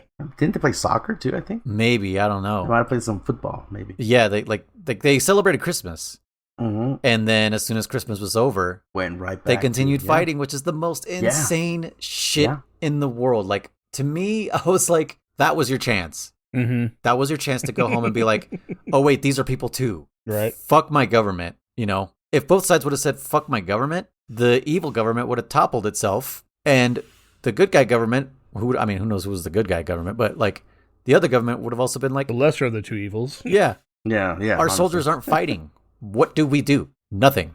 Just fuck off. Yep. Just fuck off. It's thank you, Metal Gear, for making me think this way, because yeah. Now that you mentioned that, I think there is a Christmas song about the Red Baron and about the ceasefire. right, is that what the Red Baron, is that what it's called? Why? No, there was a guy called the Red Baron. Oh, okay. Or maybe that was the name of his plane. I can't remember. But yeah, I think there's a Christmas song about the ceasefire and the Red Baron and everything. Yeah, Okay. because he was on the British side, I believe. One of the obviously the early planes. And back then, you know, bringing down 3 or 4 other planes before you die was like, you're awesome. Yeah. And I think he had in the double digits of planes that he had shot down himself and survived to tell the tale. Yeah. Oh, so that's why the pizza's Red Baron. Yep. So it's got a pilot on it. Yeah. Yeah. I learned things. Fun facts from Chris. But yeah. And that was our segment called Fun Facts with Chris. Anyway, so continuing, where were we now? So I talked about Weasel. So then, you see Sophie. Yeah. And then let her Yeah, go. the Don't helicopter, shoot her. yep. You ran out of ammo. Then you make your way up the hill. Yes. Yeah. They sent some like F-22s Oh, yeah. F-22s, Two F-22s, yep. to shoot down the mortars, I think is what they are probably. Yeah. Yeah. And so then you can make your way up that hill. And is there like a level that you do, or do you just go straight to Metal Gear? I don't remember. No, that's the level. There's that whole getting to Metal Gear. Yeah. Well, what is it? I don't remember. I'll pull it up. Right now, German's like, hold my beer. I'm gonna Yeah. run through this real quick. I'll carry the podcast for you guys. well, no. So is it? Hold on. Is it run straight to Metal Gear, or do you have to do something? That's what I'm trying to remember. I'm like, is there? I don't remember any kind of sequence before that. Part of me thinks that. Oops. That's why, like in my brain, when you guys are like, we skipped Pyro, and I was like, no, we did it. For some reason in my brain, Pyro happened after the Hind.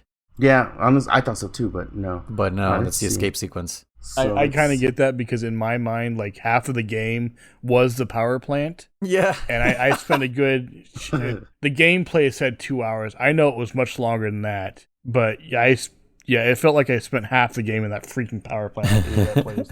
Okay, so you do have to. Okay, yes. I want to talk about this part. No, you are in the base, and you do have to find your way to get to the elevator. That's the one where you start. That's running what a it bunch is. of walls and shit. Yeah. Oh, that's the maze with the walls. Yeah. Oh man, that was all.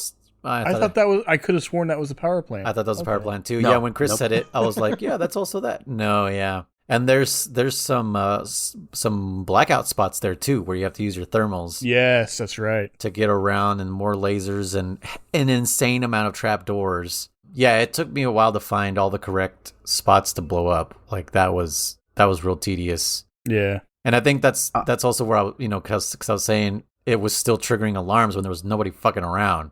Yeah. So in this part, there's a section. I'm playing it right now, where there's a guard that's clearly looking like north, and it looks like you're gonna get caught if you get near him. But you actually because you don't have that cone of vision. You actually got to get close to him. I guess you know what? I guess you could just get caught by him and sneak by. I didn't do that. I stuck to these boxes. Long story short, I didn't. I didn't want to I get know what caught. you're talking about. Yep. I And can't so picture it now.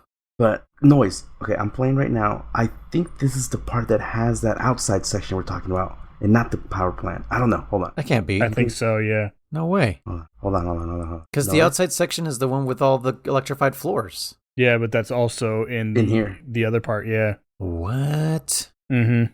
I think this is that section. Hold on. I'm playing Maybe right that's why we think the power plant is so long. It must no be. shit, right? Fuck. Well, it's gonna take me a minute to get there, so let's just talk about this. We just got the Mandela effect when we just played this game. Yeah. So pretty much in this section, from what I remember right now, is you have to deactivate plenty of electrified floors so you can get to the elevator. Mm-hmm. And once you get to the elevator, that's when you. Well, no, you have to deactivate the floors so you can get to the key card, and then you can get to the elevator. Oh yeah. Oh, this one has Okay, so one thing about the Nikita missile and the auto turrets, I couldn't figure out why sometimes the turrets would see the Nikita and sometimes they wouldn't. Mm-hmm. And I guess it has to do with speed. That's what I figured as much myself. It's speed. Because I was like, oh, I'm just going to get underneath them. And they would keep shooting them. And I was like, what the fuck? Like, what's going on? And yeah, it wasn't until I realized, like, oh, it's because it boosted past it and the gun turret didn't have enough time to register the missile. Yeah. And then there's that part where it's like you would think you'd have to go like right up, right up, right up, right up, right up. And every single one of those has a freaking gun turret. And it's like, dude, how the hell do I get past that? And that part was annoying. And in my brain, I was like, what if I just go diagonal and go really fast? Wait, and I totally made it. Yeah. I made it all the way through, but then I missed at the last second. I fucking hit next to the control panel. I know exactly what you're talking about. The part where it's like it goes up, right? It looks like right a ladder, right? Yeah. I'm actually right there right now. There were no gun turrets there for me. No. Oh my God, Chris Uneasy. Oh no, really? Dude, that's why he didn't have to shoot outside. Oh man. That makes so much sense. I didn't even think about it. I was like, wait. I'm trying to think back. I was like, I remember there was one part with gun turrets, and I had to like figure out how to get past them. But that part specifically, there were no gun turrets. Bro, this area is fucking covered with gun turrets. Like, not just the ladder part, but the entire fucking floor. Right, Sherman? Mm-hmm. Yeah. There's gun turrets and what sucks is I was clearly under the impression that I'm like, oh, I'll just throw a chaff grenade and use my fucking Nikita. But you can't use the Nikita because it's remote controlled. Yeah. That's right. I had tried that in the one section. There's a section where you're like in a room and you have to shoot around like some desks and stuff. Yeah. That's where I had the gun turrets. That's what I was describing I thought the same thing, and I did that, and I was like, oh, I got to do this. And I was like, oh, wait, no, I can't use my Nikita, right? Yeah, okay, so there was really only maybe one control panel in the power plant, because the power plant was mostly the sidling stuff. That's right, yeah. The electrified floor, and the C4, along with the escape sequence after Bison. So yeah, I forgot that there was just like a little bit of Nikita stuff in the plant, and this is the fucking nightmare level. Yes. Yeah. So I wonder if that's why I was able to do not do that one thing, because if I was on easy and there weren't as many turrets or whatever, interesting. Yeah, the game was like, oh, a child's playing right now.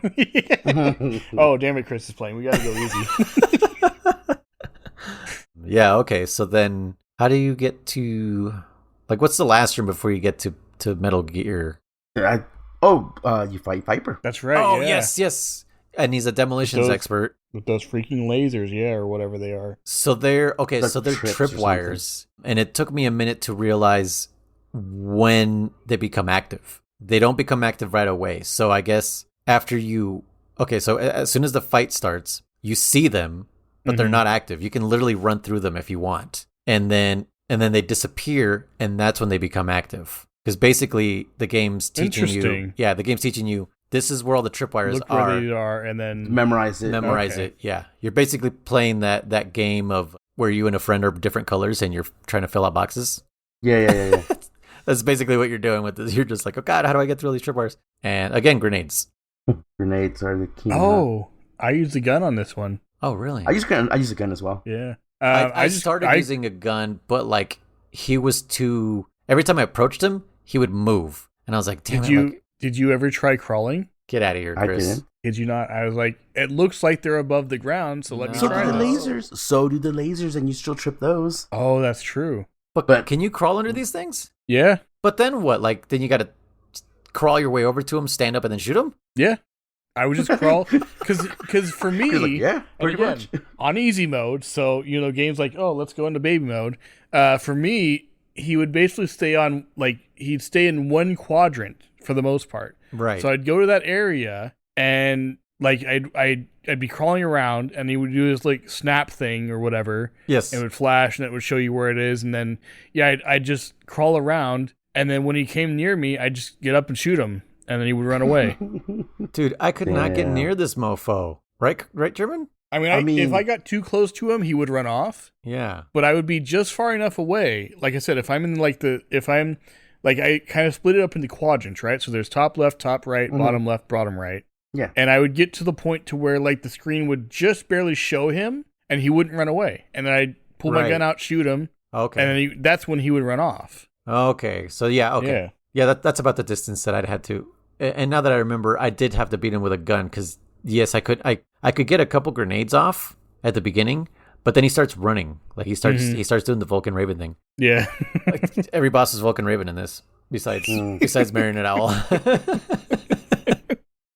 So I liked that fight overall. I thought it was a cool fight. I enjoyed it better than his phase 2, I guess if you want to call it. I was annoyed at first. I was like, because I couldn't figure out the tripwires until I realized, it's just showing me where they are, and then they're becoming active. I agree with that. That was a little like, what the fuck? But yeah, see, that confused me at first too, because I would see them and I thought, okay, that's when they're active. And then afterwards I'd try running and I would take damage. Like, what the hell? Yeah, same. And well, sometimes you would see a bunch of them and you would start running and you wouldn't blow them up because I didn't memorize the pattern. I was like, oh, so they're only active when they're white, but like I said, it was because there was none there. Yeah. And then after you walk forward, like, oh, never mind, there is one here. Mm-hmm. Yeah, it was a little annoying. I could have sworn there was one time I tried running and they were white and it still hurt me. Hmm. So I don't know if it's like for a short time they're maybe not activated, and then after like the first second and a half they are, and then they go invisible. Yeah. Interesting. But yeah, after a while I was like, it looks like it's off the ground, so let me try crawling. And it worked. I can't believe that, bro. I mean, now I kind of want to try and see if it works on hard. Yeah. Or normal. But but overall a fun fight. Yeah. Once you kind of figure it out, you're like, oh, okay. Like, I feel dumb. Yeah. And now I feel dumber that I didn't even try to crawl. I love how Chris like, did you guys try crawling? I'm like, shut the fuck up, Chris. Chris with the fucking strats over here. Yeah, you could totally get to this item box right over here. Yeah. With again crawling. Yeah. So yeah, I guess from that point it puts you to the room where you could either go left or right. You go down you go down one elevator that goes like fucking 54. Yeah, you go down. like that. And it does the whole thing. It takes so long. Yes. Is there a fight there, or what is it? No, just elevator. Just a cutscene an with awkward an elevator? like 3 minutes in the elevator. Yeah. It's not even a cutscene. It's just a scene. It's gameplay. Yeah. It's so you go down one elevator, it goes 50 floors, and then you walk to the left, and then you get another elevator, and that one goes down 98 floors. Yeah, it goes to the 98th floor. Yep. Did you know on that one you can go down one more floor? And then there's a ration down there. Oh my god! I did not even try that. No. Interesting. Yep, you can go down one more floor. There's a guard with the ration. Oh wait, did I do that? Probably not. But yeah, because the button's still highlighted. Yep, like you can press it. I caught that. Yep, I caught that. And then you go down. So if you go back to the right, you go down. I think like 2 more floors or whatever, and then that's when you see the final elevator, and that's when you can either go to the final fight or wait. Yeah. Or look at old Metal Gear TX. Yeah. Yeah. Dude, we kind of actually just went backwards. That elevator sequence is what leads you to Viper. So after you beat Viper, you go left, and that's when you see Metal Gear. Okay. Hey, so I think I remember that soldier you were talking about, the one that's just facing up. Is that in a room full of mines? No. No. Oh. You know which one, which room I'm talking about, right? The one where he takes that weird path? Yeah. Yeah, I know what you're talking about. Where's that? I want to say that's the power plant, but I'm probably wrong. Okay. That could be the beginning of the area. No. That's where the elevator is. That takes you down to Metal Gear. That's the very beginning of that. Oh, okay. So it is. So it's coming up right now. Okay. Yeah. Because he takes that path, and it's giving you those Meryl vibes, and I was like, I wonder. Oh yeah, I forgot about that. I was like, I wonder, and I literally just went to the bottom of the screen and ran across, and there's only one mine that's in your way. Then I picked that up and I just kept running. I figured they were mines, and I was like, okay, I'll equip my mine detector, and sure enough, there's a bunch of white or yellow dots. So I was like, okay, just crawl the whole way. I didn't even pay attention that there was only one on the bottom. Yeah, there's only one at the bottom, so you can literally just run across the bottom and pick that one up and go. I feel like that's my karma for what was it? The Vulcan Raven fight, the first one in Metal Gear Solid. And I was like, oh yeah, if you just hug the left wall, you're fine. You're like, what? The Vulcan Raven fight? The one you fight the tank, yeah. Oh, yeah. Forgot about that. Damn, I wonder if you can just sidle next to this mine also and not pick it up. Oh, maybe, yeah. Huh. Possibly. German, try it right now. I have to get to that part, man. But yeah, this one was way longer than the Merrill one. Like, they had like an entire room to go through. I was like, holy shit, I'm not doing that. At first I was like, oh, I can maybe pay attention to what he's doing. And then after like 30 seconds, I was like, nope, screw it. Did you follow I didn't pay enough attention.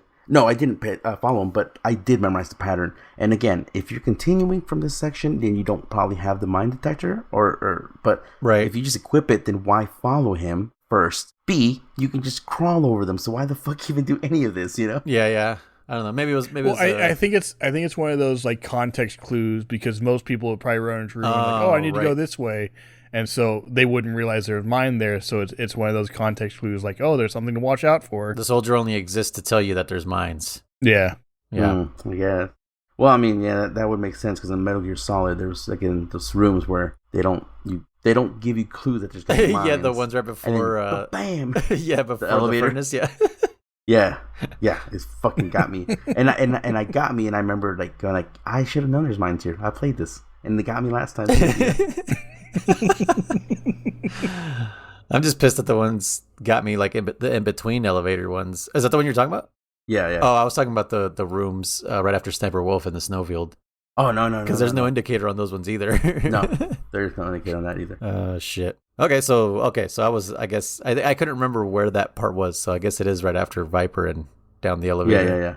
Okay, so there's like a secret ration. Wish I knew that was there. Would have been nice, because I didn't have any rations when I got to Metal Gear. Oh, really? So that's what I was telling you, German. I was like, oof. Yeah, with the feet stomping part, the chase, they fall down randomly. There is no timer, no sequence. I mean, I noticed that too. Yeah, you can kind of egg it on if you like stand still. Because it's like on mine, they just blew up by themselves. Right? It just ended. What walking sequence? He just shot himself in the face. I got credits, and it was like Bat. Bat is your code name.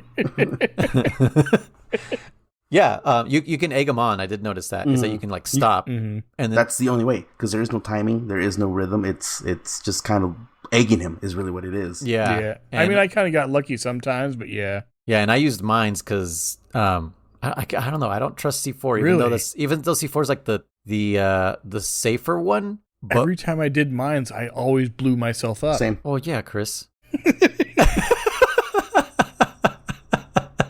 Of course you did.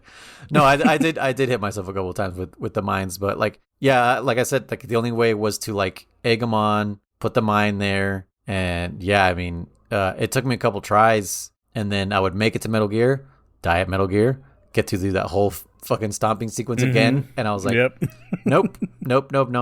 So I got through that part. I didn't have max health, and they got hit once. And I save state. I was like, I'm not doing that again. I'm fucking here for Metal Gear. Like, I need to fucking beat this.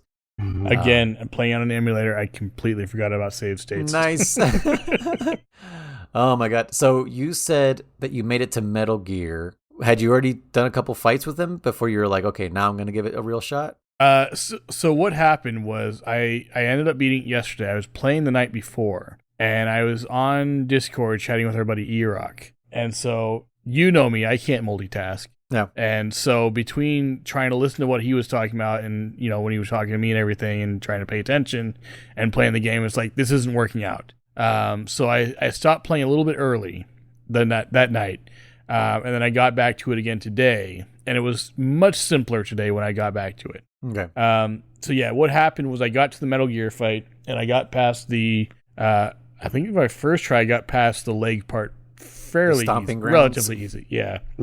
I use C4 myself, so okay.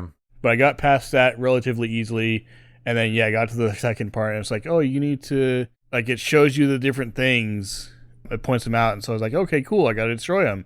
So I wasted like half my grenades hitting just the turrets before I even looked down and noticed he hadn't taken any damage. I was like, you gotta be kidding me. So I was like, what am I supposed to do?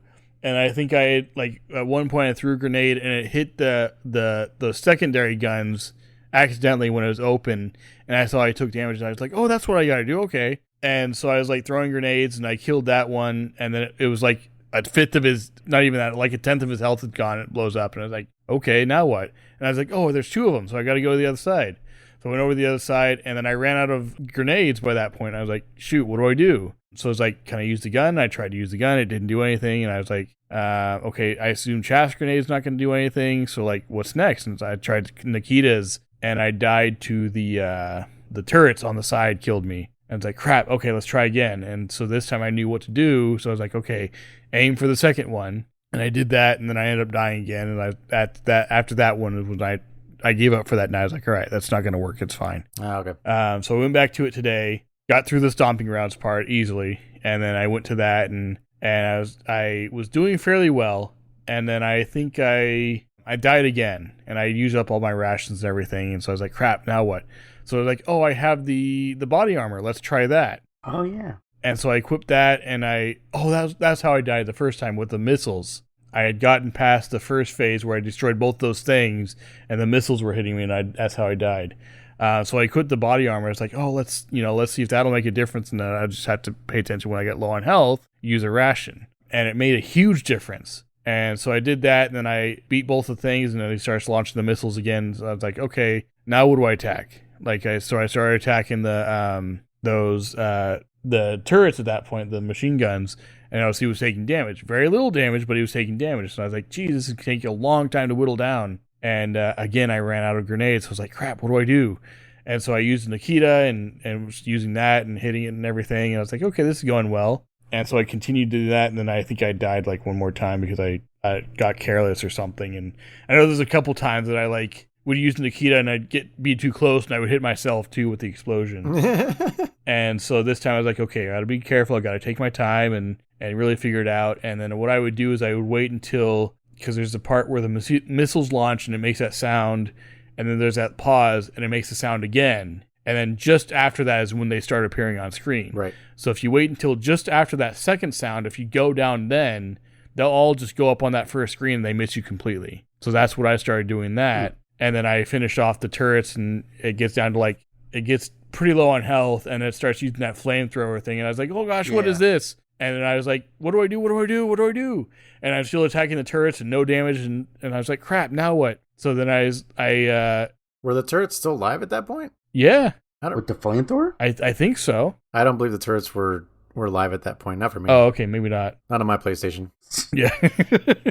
But anyway, then I was like, maybe I have to attack that part now. And so I had some grenades left, and I threw them up there, and I was like, oh, it's working. And then the first time I think I died to that because the flamethrower killed me or whatever. And it's like, crap, all right, try again. And I think that time I finally got through it. And so it was a good, 8 tries, I think it was, to beat him. Yeah. But I eventually did, so. What about you, German? I did the feet part. That took me 2 tries. The first time, like you said, it was just kind of trying to figure out when he would stomp. I went through all my rations. It was kind of cool when you get stomped, actually, because you go flying across the screen. Yeah. And if you're too close to the top end of the screen, you actually do get hit by the flamethrower. So that was kind of cool. Oh, I did notice that. Yeah. I'm trying to picture if there was a flamethrower. I don't remember. Yeah, on my PlayStation it was. Yeah, I remember that. if you linger too close to the top, because there was times where I was trying to bait him, so I'm like, come on, stomp, motherfucker, stomp, and you get too close to the top part of the screen, all of a sudden the flames come out, and you go flying across the screen. Yeah. So anyways, that took me 2 tries. The first time, I actually did beat him the first time, but the leg part. But I had no rations, so I died to the Metal Gear. I'm like, all right, cool. I'm like, I know what to do now. I'm like, just kind of bait him. So I really just baited him. And I was trying to really do it without doing a rewind or saves. It was only doing a rewind to see little potential Easter eggs or fast forward for crawling and bullshit like that. But otherwise, I was trying to fight him legit. And so I beat the legs. I was like, cool. I think I didn't use any rations. I still had plenty of ammo and stuff. I kind of didn't really know, kind of like Chris was saying, what the fuck went to do damage? I wasted so much of my fucking Nikitas on the turrets. Yeah. And it does take damage, but like very, very little. Minuscule, yes. And I was like, what the? Like Chris said, I was like, dude, this is not going anywhere. I'm like, all right, I got to change my tactics here. And so I freaking said, all right, I'm going to try freaking shooting the different parts. So I started shooting Nikitas, and I went, because I remember when it highlights, it highlights the turrets. It highlights those two little pods or whatever, and then hides the back of him. So I shot a middle towards the back. Now, I'm getting confused with my first playthrough and the special missions, because I did do some of the special missions on that fight. And I want to say that if you hit the back, like, I don't know. I don't think nothing happened. I don't know. The point being is, I didn't get the little fucking tops that spin around as well. I thought the back was shooting those, but I don't know where the fuck those things were coming from. They were coming out of... They weren't coming out of Metal Gear. They were just around? Those little cipher things? Yeah. Yeah, they what would trigger them? I forget what. Something that you shoot triggers them. Yeah. Okay. And because I didn't. You can actually kind of get rid of them with the chaff grenades. Ah, shit. Okay. That's like the only time I actually use chaff grenades. Well, I was like, what the fuck, man? So I kind of got myself in a nice little section, little rhythm where I could shoot the ones that open up, and I was able to damage. Honestly, I kind of just winged it, kind of like Marionette. I don't really know how I all of a sudden I got to the fire phase as well. I'm like, oh, okay, I guess it did enough damage. I guess I destroyed enough components in Metal Gear. And then during the fire part, I was down to my last ration. I had like almost no more grenades. And I used a little bit of rewind because I said, I'm not going through all this shit again. I'm like, I'm just going to kill him with my grenades. And if I got hit by fire, I would rewind. And then I just, avoided the fire. And then I blew him up. And I was like, okay. I'm like, it was an okay Metal Gear fight. It was actually pretty cool, impressive compared to the other 2D versions, where it was just left, right, left, right, left, right, right, right, left, whatever, and even in Solid Snake, which was better than the first Metal Gear, but it's still kind of lackluster. Yeah, it was still like, go for the legs, sweep the leg. Yeah, the sprite was, just a couple times bigger than you are. And this one, it was like, okay, so full-size Metal Gear. Cool, I'll take it. We kind of skipped over General's speech. He gives you a big old freaking speech there. And he tells you that, like, because Snake asks, like, what's the CIA's involvement in all this shit or something like that. And he's like, oh, I'll tell. He's like, if you win, I'll tell you. If not, then, then because that's the winner's right or something. Winner's privilege. Yeah. Which actually, we glossed over the part that at this point, do we know that McBride's a traitor? Is this when that happens? I don't remember. It's making me think no, because you said that the winner will know the truth. Yeah. So I think that happens afterwards.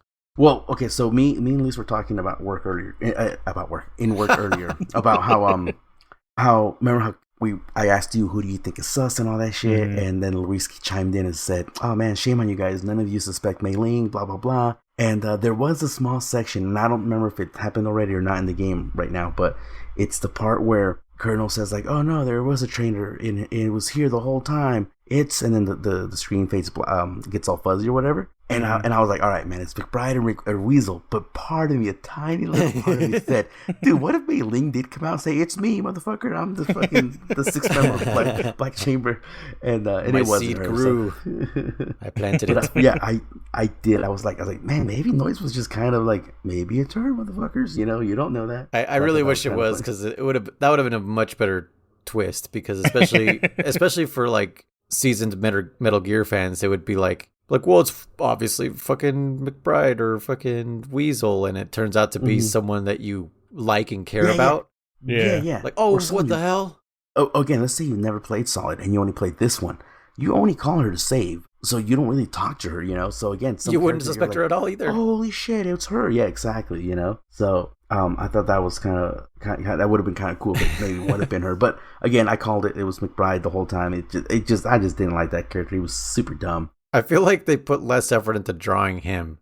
They did. They literally just took like everybody else was like shaded and detailed, and he was just like a fucking G.I. Joe. Yeah, exactly. Like copy paste. Exactly. Generic white guy works for CIA. That was the fucking character description on the game design document.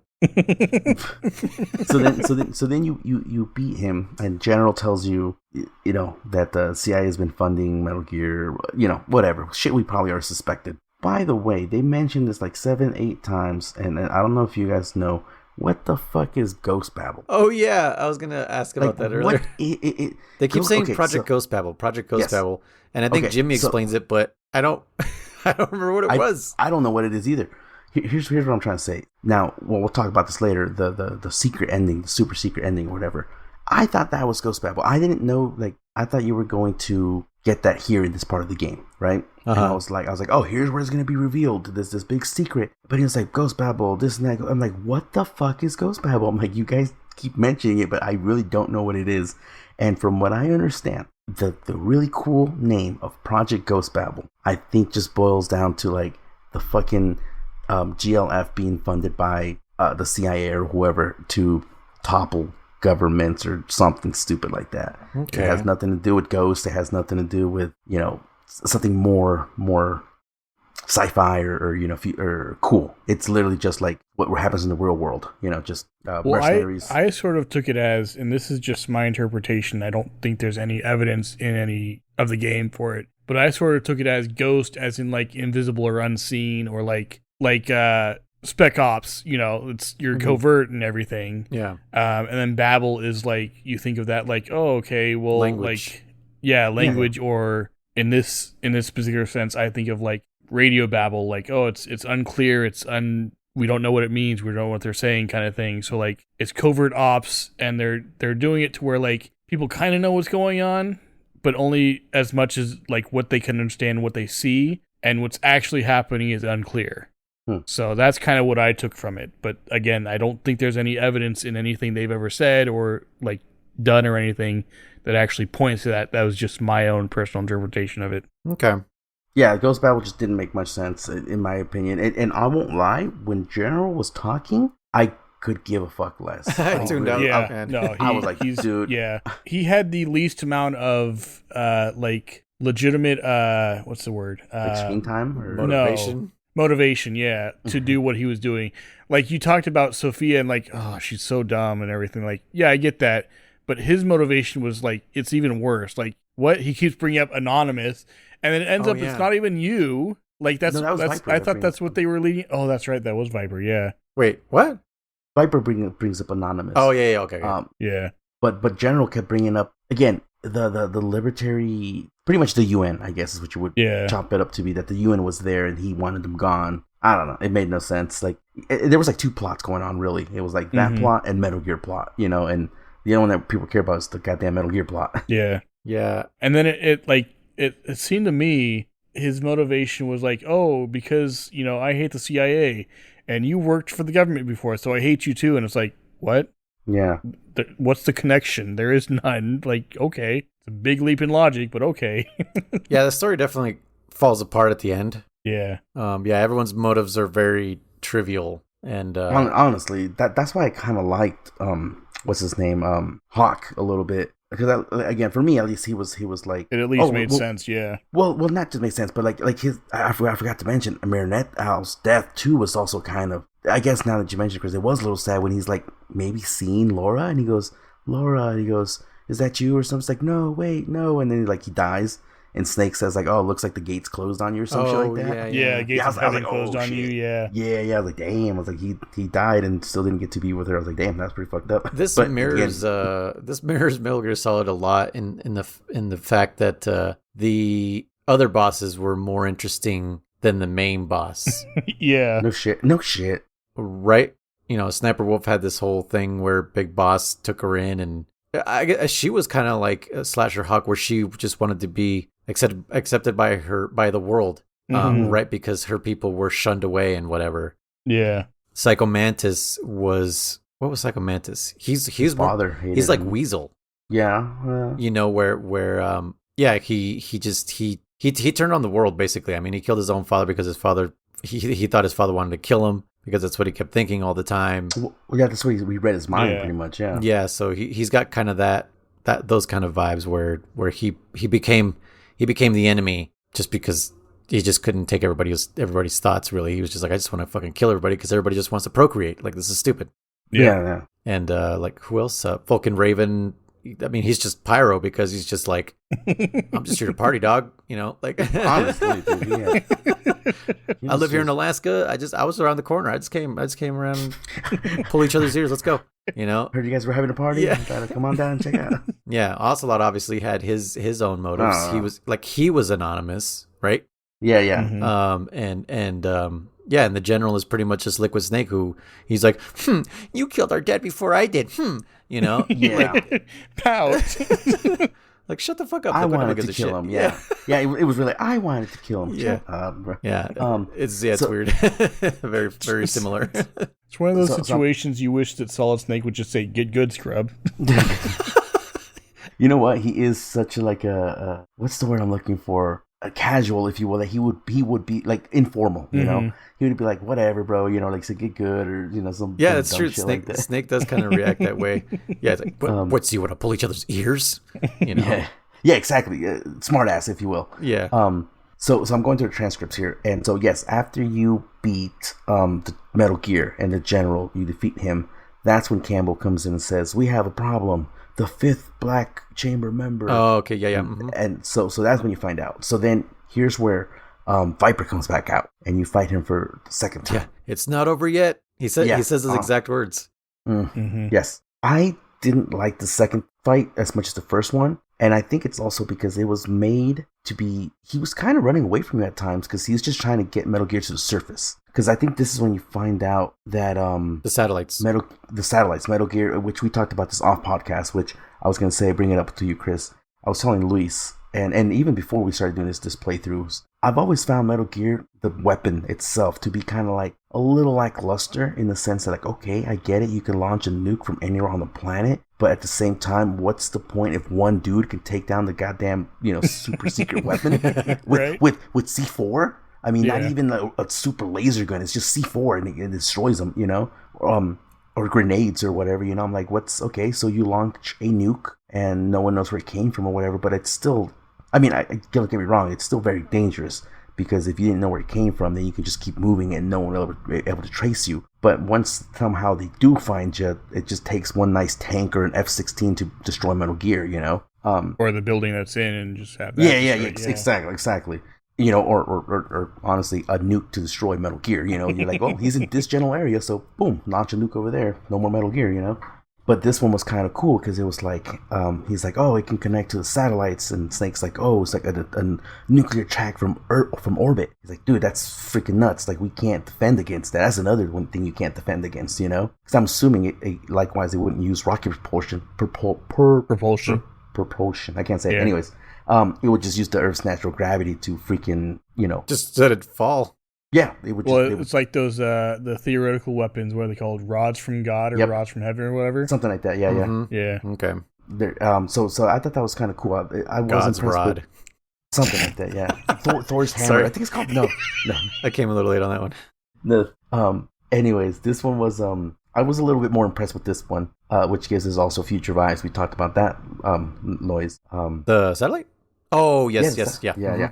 So I was like, oh, okay. So that makes this Metal Gear a little bit more dangerous. I'm cool with this. I'm all right. So it was kind of like, in my opinion, like more of a, he's not really trying to fight you. He's just really trying to kill time to Metal Gear gets to the surface. Because he literally says that. He goes, once Metal Gear reaches the surface, like, it's over. That's it. We win or whatever. Yeah. And so he's just running around, and I again let the time expire because I wanted to see if something cool would happen. Nothing happens. It just fades to white, and it says, game over. So a little sad on that. But yeah, I didn't have any trouble with him here. Just him mostly running away from you. And did you guys have any problems or anything on this? I don't even you don't even remember? Yeah, I was like trying to remember. I was like, oh yeah, there's a final battle, huh? Is it just punching or? No, you got to use full weapons. Yeah, you can use full weapons. Guns. Okay, yeah. I guess I didn't really have an issue with him. I think I tried punching him, and he does that like shockwave thing that knocks you down. Does he do that shockwave in the first fight? I don't think so. No, he just runs away. It's a new attack, huh? Yeah. So it was kind of interesting that he had that here. Yeah, I don't remember if I tried to punch him. I don't know. I did too as well. So I saw the shockwave. Oh, okay. But yeah, so then you fight him here, and then the meantime you know that Kurt, what's his name, McBride is taking over or whatever, And I do think it's super funny at the very end. Then if we keep moving along, how freaking once you defeat Viper and he's like, oh no, it can't be or whatever. And then I think Weasel comes in and Weasel tells you he's been working. And now again they throw in these names that again like the General Agustin. Who Yeah, it's in the briefing. It's God damn it. Let me see if I remember if I can find the names. It's General fucking Jim or something like that. No, that's Jim Houseman. God damn it. I'm trying to figure out who these guys are. But they bring out two different people. One is the CIA director and one's like the fucking Gardner. Gardner is the deputy director of the Central Intelligence. And he has beefs with the Secretary of Defense, Parker. There's the other guy, the Secretary of the Army, Parker. And they fucking... This whole thing was kind of... Oh, yeah, like blackmail or something, Yeah, it was still so weird. Out of fucking nowhere, Weasel was paid by one of these guys. I don't even want to read it. Oh, yeah. And so convoluted and so dumb. It's like just out of nowhere. So Weasel knew the entire time that it was McBride. Yep. I fucking forgot about that. And well, I do like how when Weasel comes in and shit, and I don't remember if it's towards the beginning or towards the end, and Snake asks, he's like, oh, what happened to McBride? And he's like, I put a bullet in his head. Yeah, just like that. They were in the same room the whole time. He could have killed McBride at any moment. No shit. And he's like, yeah, man. He's like, I put a bullet in his head, and it's like, so now it's kind of like the ending to Metal Gear Solid 1, where he's like, you're gonna kill all of us to tie up all loose ends, right? And he's like, yep. He's like, I'm a man of my word, or whatever he says again. He's like, I'm a man that takes my job very serious, or whatever. Yeah.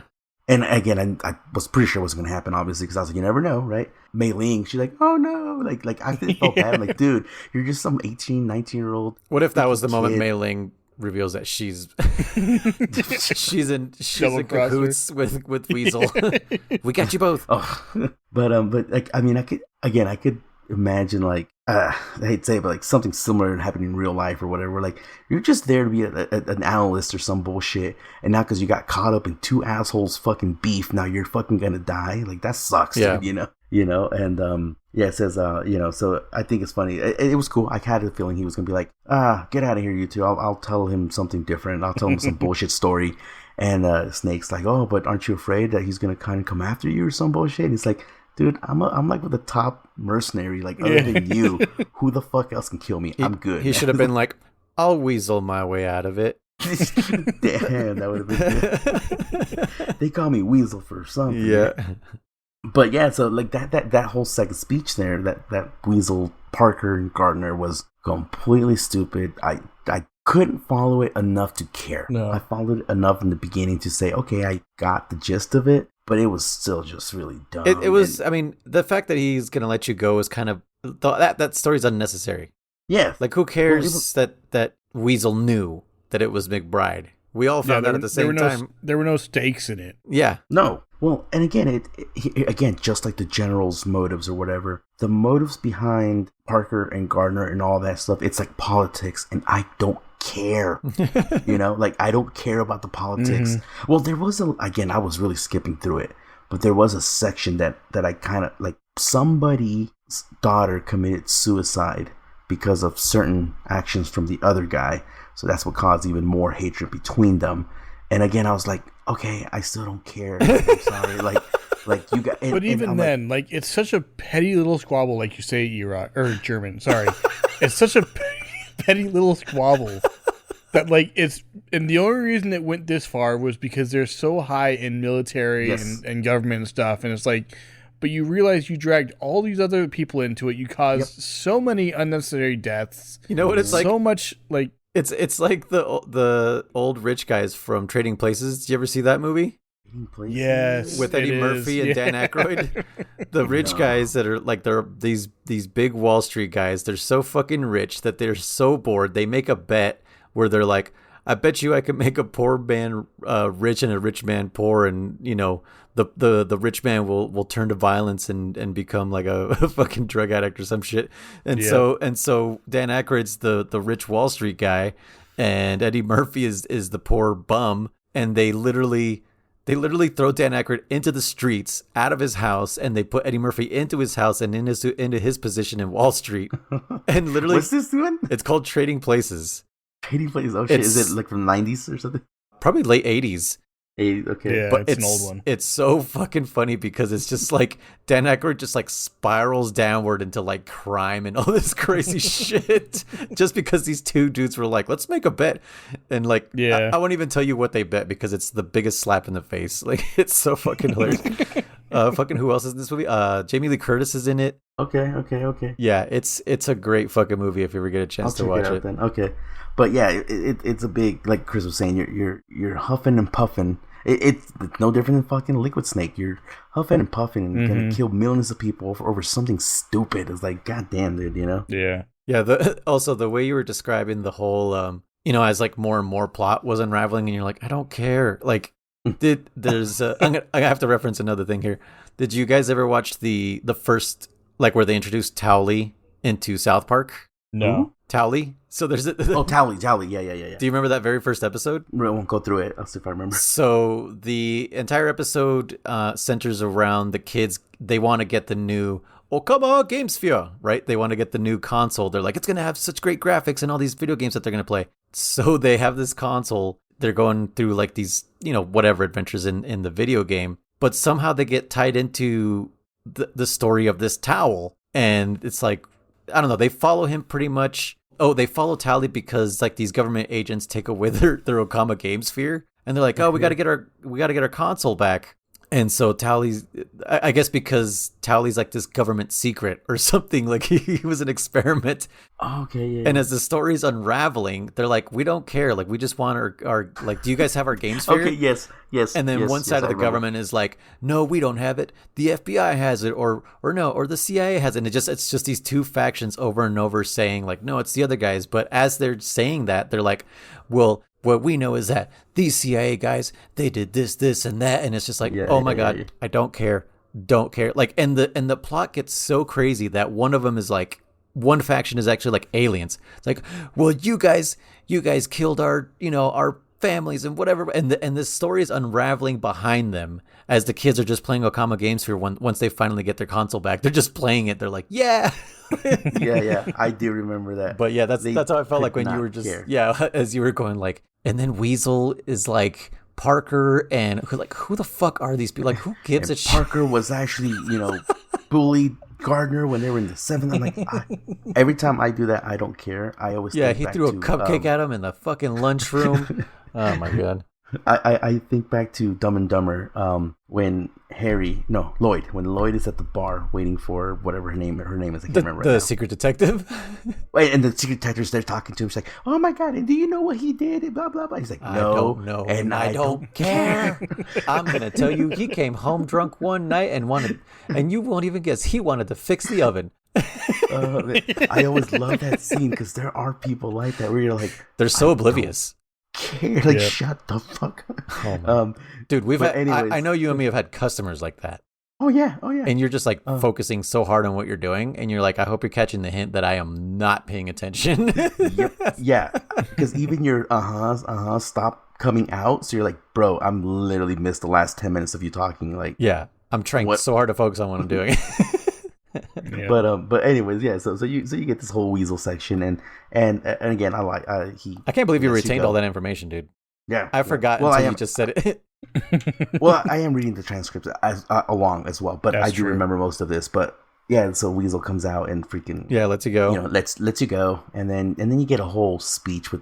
Oh no, then I forgot this section. I thought this. I laughed by myself. So then you see this blonde character in the wreckage of Metal Gear. And I thought it was Mrs. Jenner again, right? Because I forgot about Sophie. And he goes, what will you do? And he's like, I'll stay here. I'll rebuild or some shit like that. And I was like, okay. And then somehow the general gets brought up. And I think Snake says, like, did you love him?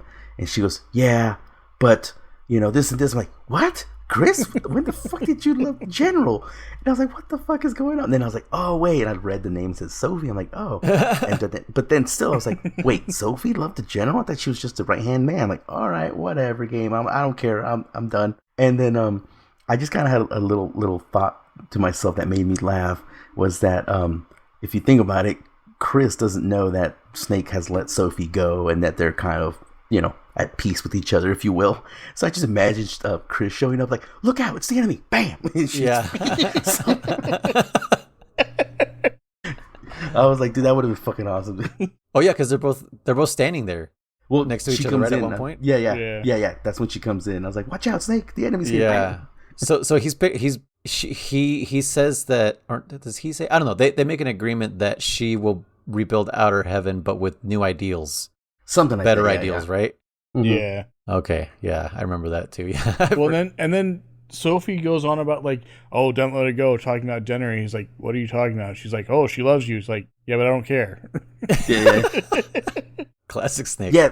Yeah. Well, when you defeat her in the chopper battle, and you're talking to her and whatever, and he says something along the lines of like, he asks for Chris, I believe, and Sophie asks like, oh, she must be really special or something like that. She's a lucky girl, and Snake's like, she'd be luckier if she never met me or something. Yes.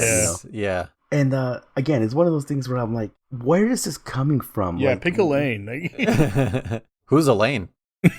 Well, from her, she's like, oh, she's very special to you. It's like, dude, she's a soldier on a mission, and I kind of need her. Or again, I needed her. Like, it's like It's a combat buddy. Yeah, at best, I mean, yes, there was a little flirtation going on, but like, if you really remember who Snake is, he's there to do his goddamn mission. He's gonna talk shit. He's gonna try to hit on you, whatever. But at the end of the day, he's doing his goddamn mission. He ain't no James Bond where he's gonna take time out of his mission to get with the girl. Dude. Now that you say that, he is very much James Bond, where he flirts and uses women to manipulate them to do what he wants them to do. Mm-hmm. But he doesn't sleep with them though. James Bond straight up does. Oh yeah. But now that you say that, I mean, he befriends and seduces women to make sure that they do their mission and their part to help out. His mission. Yeah. Except, well, yeah, when there's like, I can't do it, I can't go on. He's like, yes, you can do it. Do it for your country, or do it for the, that's him manipulating them. Yeah. Yeah, because I mean, it's almost like he didn't really mean when he was telling Meryl to like fucking go home and get out of my way, because he allowed her to take point. Remember, she's like, I'll take point. You follow me. And he's like, go right the fuck ahead, like, and maybe that's why he blamed himself so much for like what happened to her. And also Chris still doesn't know which one's the canon ending. Nope. Yeah. No. So are we going to talk about the super, super duper secret ending? Well, what is is that how it ends in this one? It's just like a big old speech between, and then they have Chris and Snake have a heart-to-heart kind of talk that, again, I didn't care about. It's literally the same thing most that of the conversation has with in Meryl. this game I didn't care about. Yeah, honestly. Unless it was directly with one of the bosses. It was the only time I was kind of reading. The bosses were the only interesting part, Yeah. Or like, except for me, Weasel, that's the only one I cared about. Otherwise, I was like, I could care less about the politics. I'm sorry about, this country. Sorry, not trying to be a fictional country. A fictional country. Yeah. Don't come after us. Yeah, you have like a little speech about going on about the future with Chris, kind of like mimicking Meryl's conversation. Right, okay. And then that's it, you get the credits. Actually, so here speaking of credits, I was reading the credits and a name popped up, and let's see if you recognize the name Noise. In the credits, the name Scott Dolph pops up. Yes. Does that ring a bell? Okay. I saw it too. You saw it too? Okay. So I was like, wait a minute, is that an Easter egg? Chris, you'll figure it out later. I think Jesse was sitting next to me when I beat it, and I was like I did the whole Leonardo DiCaprio, like, snapping my fingers, pointing at the screen. Yeah. And of course, she didn't know what the fuck I was pointing at, but I was like, there's that name. So I looked it up actually before stream. I was ready up by 8 o'clock, so I was kind of just Googling stuff. So Scott Dolph actually, he was listed under translator or something like that, like in translation team or something like that. He actually, and it says Konami, it says Scott Dolph Konami. He actually is a real person. His name is Scott Dolph. Whoa. Or Scotty D or some shit like that. He goes by Scotty D. And he works worked, I guess. I didn't follow up, but for Konami. And he, as far as I know, was also in Metal Gear 2 for translations. Metal Gear Solid 2? Solid 2. Yeah, Solid 2. Now, is that a tribute? I don't know. But just kind of throwing that out there that Scott Dolph is a name that you'll see soon enough, Chris. But I'm glad you got that too, Noise. I'm glad you saw that name too. Because it's such a kind of unique name, Scott Dolph, Yeah. Man, I forgot about that until you just said it. I was like, because you were like, let's see if you recognize this name. And I was like, ooh, there was something I saw in the credits. Yeah, okay, so then, yeah, we get credits. There was no after credits. Nope, no Codec Call, no nothing. No Codec Call or anything like that? Okay. This is the only one that doesn't have it then. Unless you do the special missions, right? Unless you do the special missions. So this I know because of just watching like YouTube videos and stuff like that, basically. Same here. Yeah, so I'll let German reveal it because I totally forgot about this until he reminded me today. Okay, so I'll start off by saying the special missions. Did you try those, Chris, at all? I did not. Okay, special missions are kind of cool, actually. I kind of wish the VR missions, because you unlock VR missions as well. Well, actually, you unlock like the time trials and all that stuff. They're pretty well done in this game, but they feel like they're the same stuff from Solid, so I did not want to do them. I'm assuming mine is a giant genome soldier and stuff like that, but it's shoot the targets with the fucking 5.7 or whatever that gun is again. I already forgot. Yeah, the 5.7. Yeah, shoot the targets with same stuff. But there's a special one. It's unlocked from the get go, at least on normal. I don't know about your baby hold my hand mission difficulty. They just didn't show up for him. They're just like, nah, he can't even. Yeah. Maybe. It just said play. You're not. Continue. Quit. Yeah. You're not ready. It says Mimi's time. Yeah. Time for Mimi's. Here's your papa. The freaking for all the guys listening, Mimi's is it means like sleepy time. And that's what we tell Chris when it's time when we're like, all right, we're done with you. Mimi's time. Go to sleep, Chris. Go to sleep. Mimi's. Chris, have we told you that's how we communicate to our son? Yeah. That it's time to go to sleep? Yeah. Oh my god. So anyways, the special missions are pretty damn cool. I loaded instantly the final mission because at least on most of them it's like, let's say mission 13. It has so they're all unlocked. You don't have to like they're all unlocked. Oh, that's cool. Good. No, so mission 13's there, and it says like mission 13 1, 2, and 3. So I'm assuming most of them have multiple versions of them. And I was like, okay, maybe I just got to beat the final mission to get the super secret ending. And you don't, but I played enough of them to say these are kind of cool. I would totally play around with these later on at some point. The final one was pretty easy. It was defeat Viper second phase with grenades only, which looks like you guys did it anyway, so perfect. Another one was the other version was defeat Viper without taking any damage, which again I did without.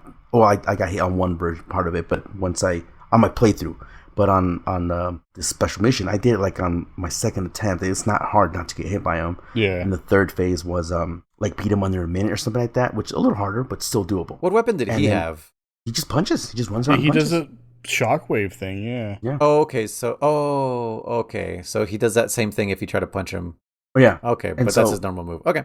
Yeah, I guess. Yeah. So then I kind of cruised. So you don't get the super ending. So we'll talk about that in a minute, though. But I just want to talk about these missions. So then I kind of went around and was checking out the other ones. One of them, so the mission before that, number 12, is Metal Gear. And Metal Gear was fucking hard because it was like, it says beat this mission using only C4 or something like that, right? What? And now the leg parts I can do. No, I think it ends up, no, that one ends on legs. It ends on legs. And I was like, oh, okay, cool. Wait. Good. The legs are a vulnerable spot? When the stomping part. Oh, yeah. Dude, I was like, wait a minute. I was like, how am I going to beat the rest of Metal Gear using C4 only? No, it stops at the legs, I believe. So I was like, okay, cool. So I'm like, hey, maybe I'll just blast through all of these and get the super secret ending. And I load the next one, and the next one says, beat Metal Gear in under, I'm making a number up here, but like 2,000 seconds or some shit like that. I'm like, oh, okay, sounds doable. Again, and by the way, it still makes you run all the way up that fucking ramp or whatever you want to call it, so you start to run fucking up there to start the cuts. Oh, and by the way, the special missions have all the cutscenes in them and everything. What? So you gotta sit there and the dialogue at least, and skip the dialogue with the general. Yeah, shut the fuck up, whatever. And then you start the leg part, and I beat the leg part pretty flawlessly. Because at this point, I've done it like 6 times. I'm like, I got this. And I go to the battle part now, and I thought I did pretty damn well. And it says I failed. It says, unimpressive. Like, you failed, man. I was like, what the fuck? Snake, tried it idiot. Again. I failed. I was like, holy. I was like, dude, okay. Screw that one. Let's try the next one. I went backwards. I went to number 10 or so, which is the beginning of this final section. And the very first one, the one that said, okay, I'm done. It said along the lines of, in less than 2,000 kilometers or some bullshit like that, finish the mission. And he goes, note, each step you take is 2 kilometers, approximately 2 kilometers, or feet, whatever, meters. Oh, meters, I was going to say what? No, meters. Sorry. It was that's meters. That's a giant leap for mankind. Yeah. And I was like, it's counting your fucking steps. I was like, I'm done. Again, it's not impossible if you remember the pattern. Yes, if you know where to go, you can definitely optimize it. But I'm like, nah, I'm not doing this shit. So with that said, Chris, what happens when you launch this special mission? It instantly starts like this, and this is where this one's running a little long, so we'll keep going with it. It says, the person talking to you, it just says number 4, and it says, hey, it says you are... Wait, you're talking about, this, you get the secret ending after you complete all these, right? Is that what you're saying? Yeah, but this is the second you pick the first special mission, this is how it starts. Oh, okay. Yeah, it says number 4, it just says number 4. It says, oh, you are going to partake in the missions that Snake did in this VR. And he goes, upon completing these, you will become better than Snake. Or something like that. It says, like, by doing the same missions that he did, you will be better than he did. Then he was, okay. Yeah.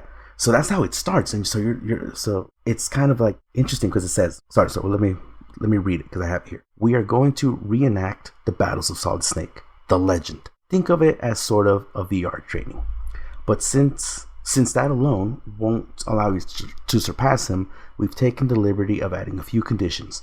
Call me number 4. My frequency is blah, blah, blah, 14162. If you have any questions, is that what it is? Order. Yep, 14162. Okay. Contact me. And then it says, these are your orders, and that's when the mission starts because you get that message on whatever mission you pick. I happen to pick the last one, and that's where I got that little thing. Mm-hmm. Now, I was watching someone's playthrough. I don't know if on all of them, but as you beat certain ones, you get some more bullshit fucking dialogue about Gardner and Parker. So I swear to God, I was watching someone's playthrough, and it was like, oh, I think that's when you find out about that someone's daughter committed suicide because of the other guy blackmailed the other guy. I don't fucking know, but the point is, you get some more details about them. Yeah. And then once you complete all of them, it says 40. The player has to be at that's being the last of 40 special stages, and then the screen turns black, and then you get the secret message. Do you want me to read it out loud, or do you want to? Yeah. Just the best way to do it? Yeah. So once you beat all secret special missions, Chris, you get this message. Mm-hmm. Number 4 says, your training is complete. Well done. Combat capability is now undoubtedly beyond that of Solid Snake at the time of Galloway's fall. Your time is about to come. Get some rest for now. ... Jack. That's how it ends. Now, so they're calling you Jack, right? Yes, they're calling you Jack. So though you've been playing as Jack for this special missions of Galloway. So this was in a sense a VR mission. Now that's how this ends, and that's how we'll leave that. But the question I asked Luis earlier in the day was, I always thought this entire game was a VR mission, but it looks like it's not. It looks like this was an alternate timeline at this point. Is that what we're kind of agreeing on? Like alternate timeline or alternate form of history, yeah. Because again, I was under the impression that this whole game was a VR mission, but based on the fact that we've beaten it and that the special missions are the part that it's claiming is a VR mission, so the game did take place in some kind of alternate universe, is what I'm assuming. Yeah, I can't comment. No, I kind of agree that it was an alternate timeline or something, as opposed to like a VR mission. So that's what I was thinking anyway. I can't comment. Yeah, everything I have to say about it. Spoilers? Yeah, it's spoilers pretty much. So that's going to have to wait a couple episodes, actually. Interesting. Okay. Not too far out there, but I'm sure that might entice a certain unnamed listener to play this game that we just played, actually. Because just the mention of the name Jack might have this specific listener. I know this particular listener just started playing Metal Gear Solid 2. Yeah, he was telling me about that. He said he wanted to stream it, but he had to order a splitter. Yeah, he streamed it yesterday for the first time. Oh, okay. And then got to a certain point. I obviously wasn't watching his stream, but Erock was. Yeah. And he got to a certain point, and Erock's like, oh, he's ending stream? I was like, or Erock said he was ending stream. I was like, oh, really? He's like, yeah. I was like, do you know why? Like, is he just tired? Like, is he just done with the game? He's like, oh, he said something about damn it, German, damn it, Chris. I was like, what? And so, but I guess, and then he got into our chat afterwards, and I was like, so what's this I hear about? I made you end stream earlier or something? He was like, oh, no, it's just, like, I got to a certain point. He's like, I'm satisfied with that. He's like, I want to see what you guys do in your playthrough. It's like, oh, okay. Okay, cool. Yeah. Okay. Yeah, I know what spot he stopped at. I'm pretty sure too. Yeah. I don't, of course, but that's fine. I think I did kind of convince this listener to possibly check out Ghost Babel because when I told him, I was like, the guys really like it, and I think it's an awesome game, and it's pretty short too. Honestly, it really is. Yeah, it's not that much commitment at all. Yeah, if you have a day compared to what's coming. Yeah. Oh my god. Yeah. No. If you have a day to just like I have nothing to do, play Ghost Babel. Yeah, you could knock it out in about a day. Like I said, I would have knocked it out in a day. Luis, I think you knocked it out in a freaking day. Did I? Dude, we ended the podcast, the recording, and then you're like, I think the next day you're like, oh, I beat it. I'm like, oh, yeah. right. Yeah, he's like, I beat the game, by the way. Well, shit. Okay. I don't think it was a day. There's no way. A day and a half. If maybe it was 2 days, but yeah. Anyway. But yeah, I mean, it's a great game. It does have some weird plot shit that just doesn't matter. No. Most of the cutscenes are just Yeah, I think the most interesting stuff is like the stuff that German dug up with the codec calls. Like the optional codec calls seem to be the more interesting things. Obviously, if you've listened all the way through this, you know all the spoilers, but the experience itself of playing the game, pretty dope. The mechanics are there. Yeah. Like I said, it's very much Metal Gear Solid. Mm-hmm. Minus a few weapons. No stinger. No sniper. Yeah. I think that's about it because you get a machine gun and a pistol, Nikita, C4 mines, chaff grenades, stun grenades. Yeah. What else? No rope. One-time use item. Yeah, cool. No rope boss. No what?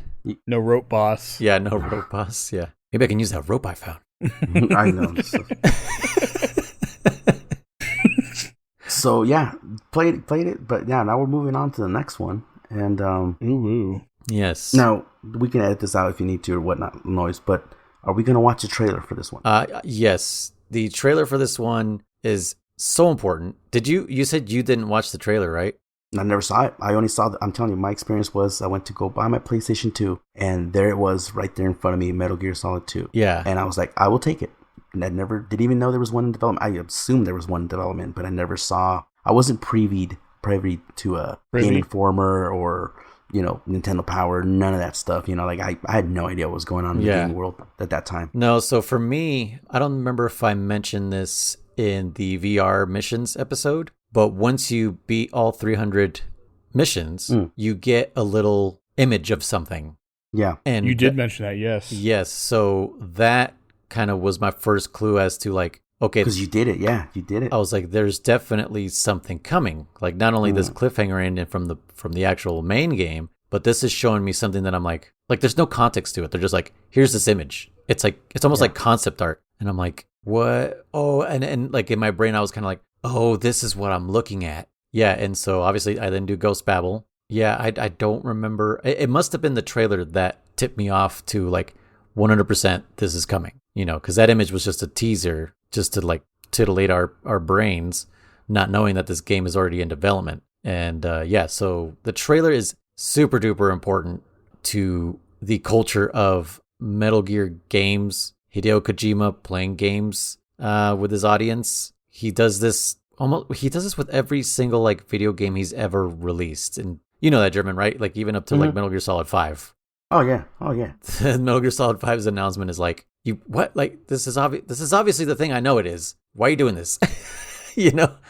Like he like trained his Metal Gear fans to be like, no, you're not fooling us this time. We know what this is. But yeah, we'll watch the trailer. So the next episode will be the E3 2000 trailer of Metal Gear Solid 2. So we'll for YouTube we'll have it playing at the same time.